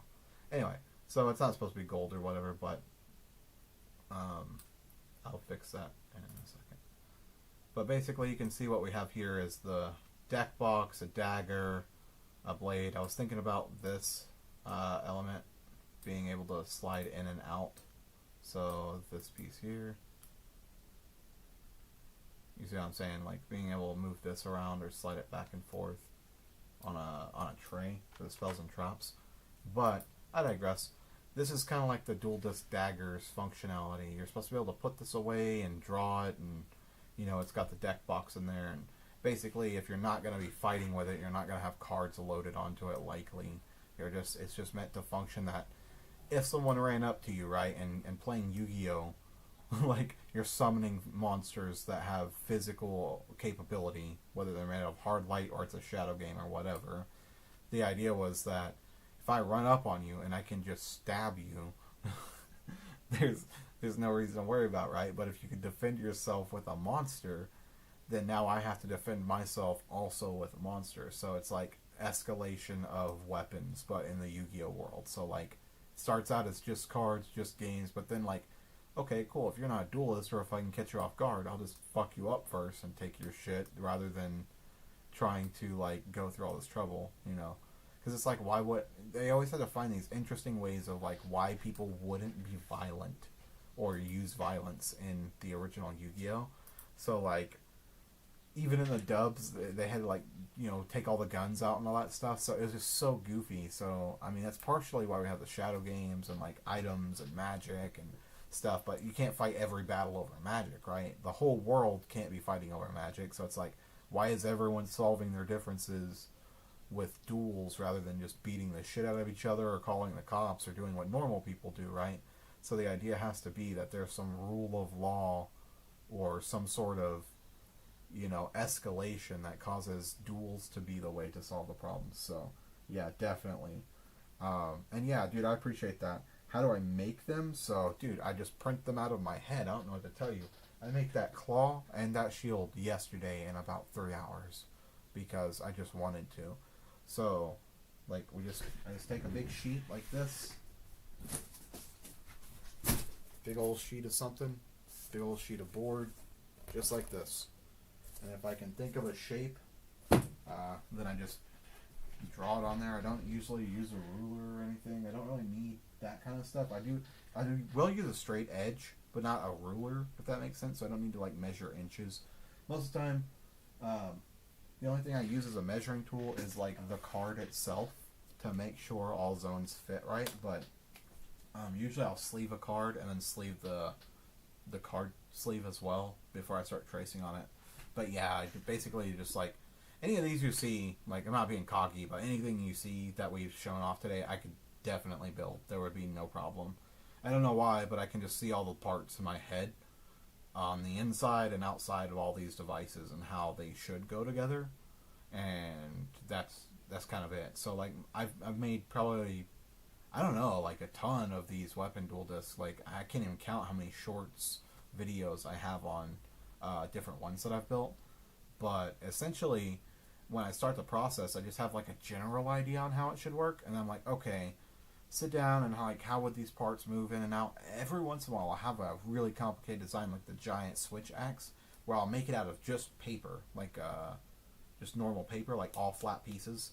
So it's kind of like here in Photoshop where I've got layers, so that way I can like move the paper and see how it would actually physically interact, so I know what little parts to add in between. So sometimes it's like a slide or like an arm mechanism, or you know, it's weird, but like I don't really have like a particular process. It's just like if I sit down and I say, oh, okay, that'd be a cool design, how would I get that made? And you kind of start with what the surface shape will be, and then you got to think of how many layers it will be and what it's going to look like on the inside.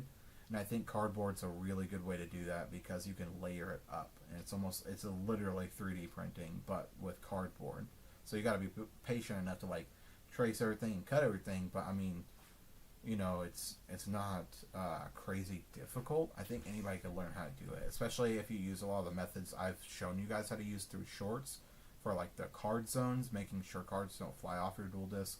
I do think, again, not being cocky, but I do think I've made the best card zone design out of anybody so far, because they're completely windproof, tension proof, they don't damage your cards, they're replaceable if they're damaged. So the kind I've designed are like this. So they're hard, but they're invisible basically, and so when you stick a card, I'll move this down so you can see me a little better. So when you stick a card on there, see it's like invisible. I'm not going to hold the card, that way you can see it's holding it itself. See what I mean? Not coming off. So they're basically windproof, and every time you stick them on there, you can literally do it like the anime where you just slap the card down.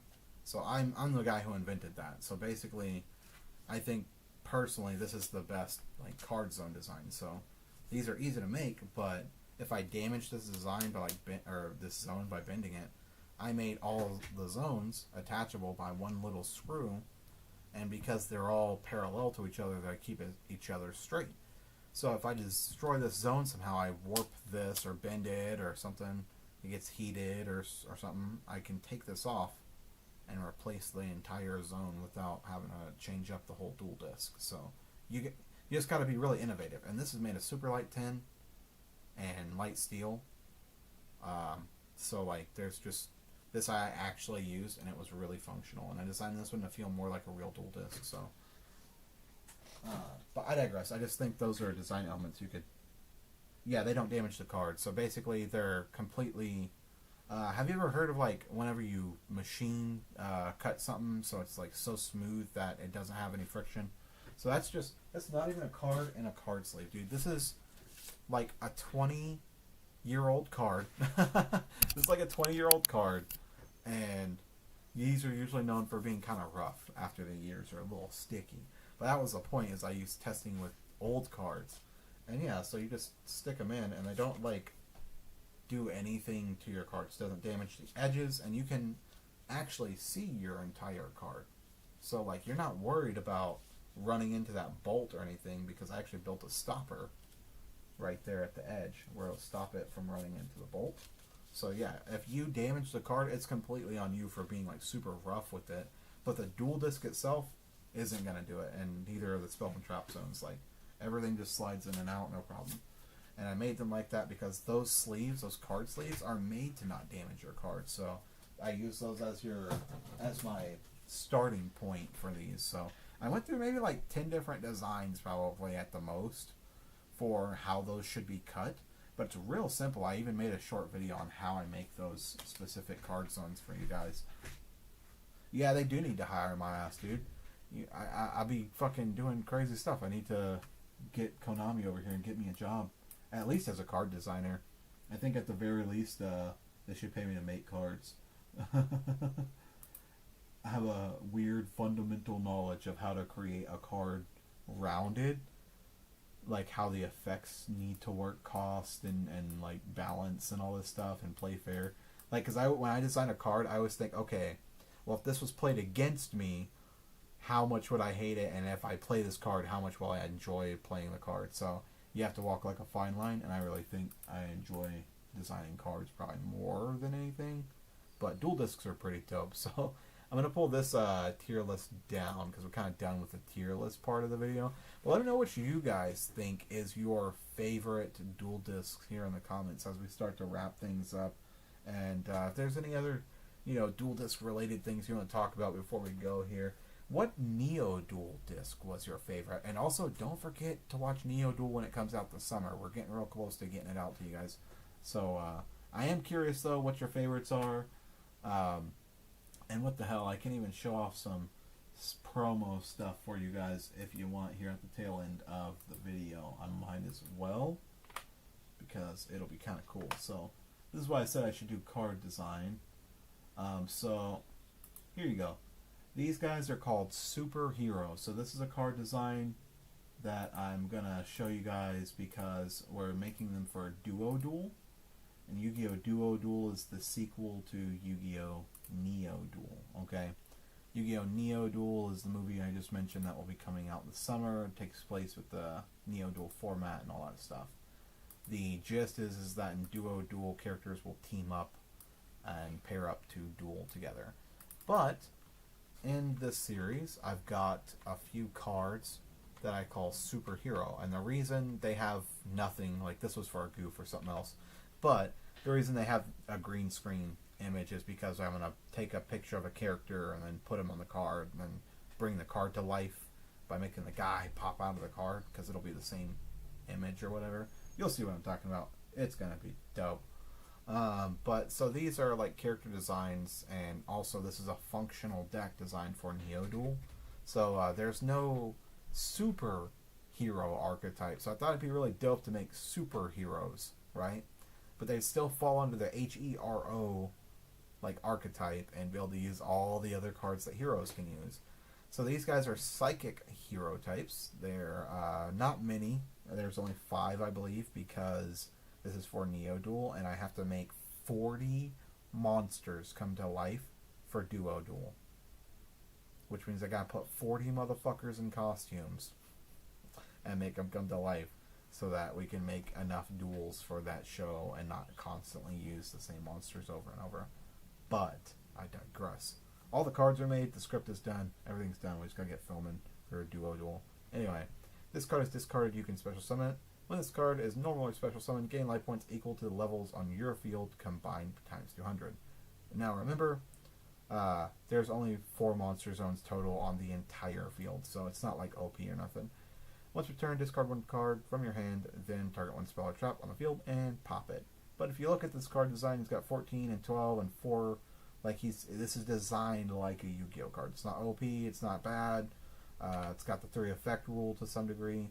Superhero Eagle Eye, right? So this is level 3. This card's discarded. You can special summon it. So the archetype has the same synergy.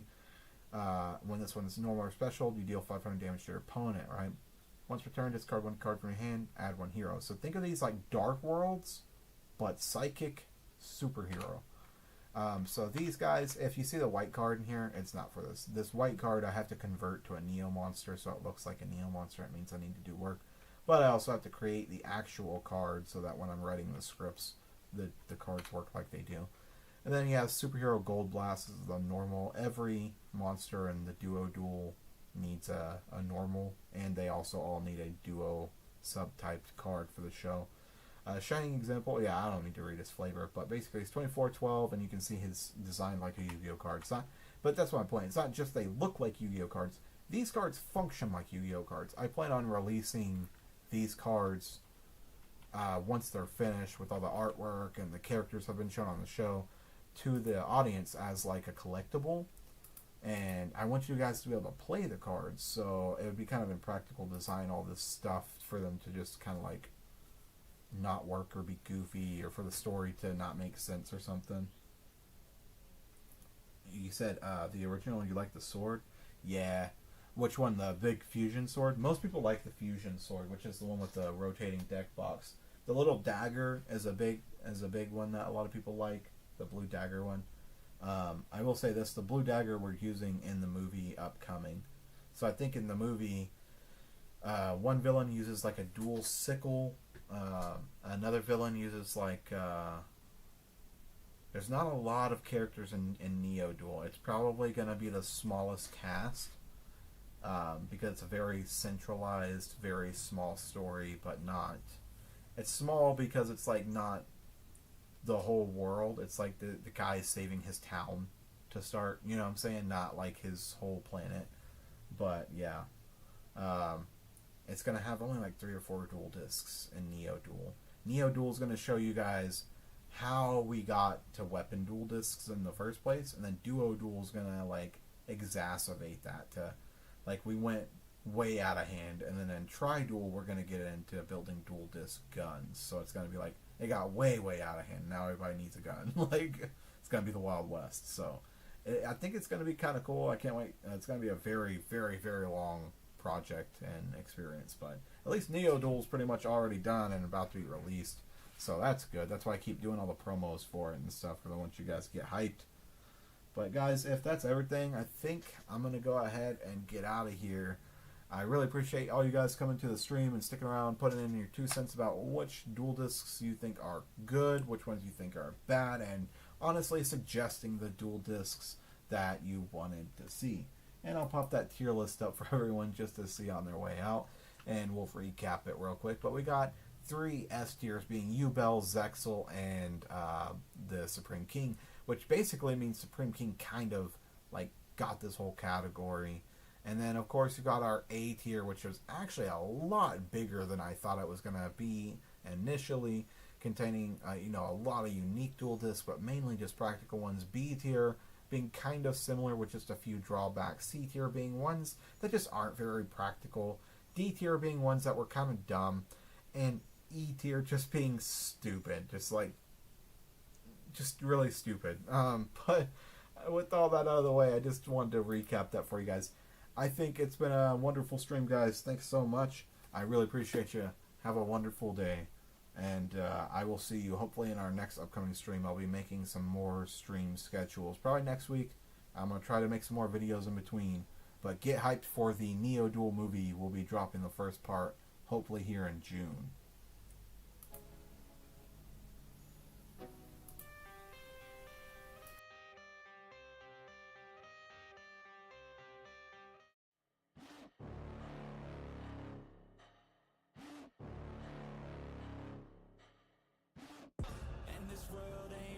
Won't accept it. Negative energy, I expect it. Once it's in your mind, it's infectious. So fight for your life and reject it. You better give me space, I'm protective. My adrenaline spikes when I'm threatened. And if you stay in my way, I'm aggressive. Cause when there's no exit, I'll kill when I'm desperate.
I'll normal summon Normal Murloc, summon monster. Magical Swordsman, in attack mode. Then I'll set one card face down. Now go, Murloc the Magical Swordsman. Attack and destroy his commander.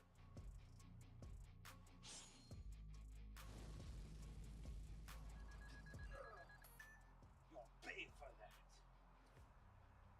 You destroyed my Space Patrol commander, but he'll be back. My draw. I'll activate Monster Activate Reborn spell. in my spell and trap zone. This will let me special summon back my Space Patrol commander. When you activate Monster Reborn, I'll activate my face down card. Activate face Called down by the card. Grave. This will banish your monster and prevent you from being able to revive it. What? Called by the Grave? I guess I'll just set one monster face down and end my turn. My turn. I'll summon Normal Scourge summon the monster. Dark Witch. Attack. Now with the power of both my monsters, I'll be able to take out some of your life points. Scourge the Dark Witch. Attack him. Ha! Activate face Destroy down my card. face down monster. Its effect activates.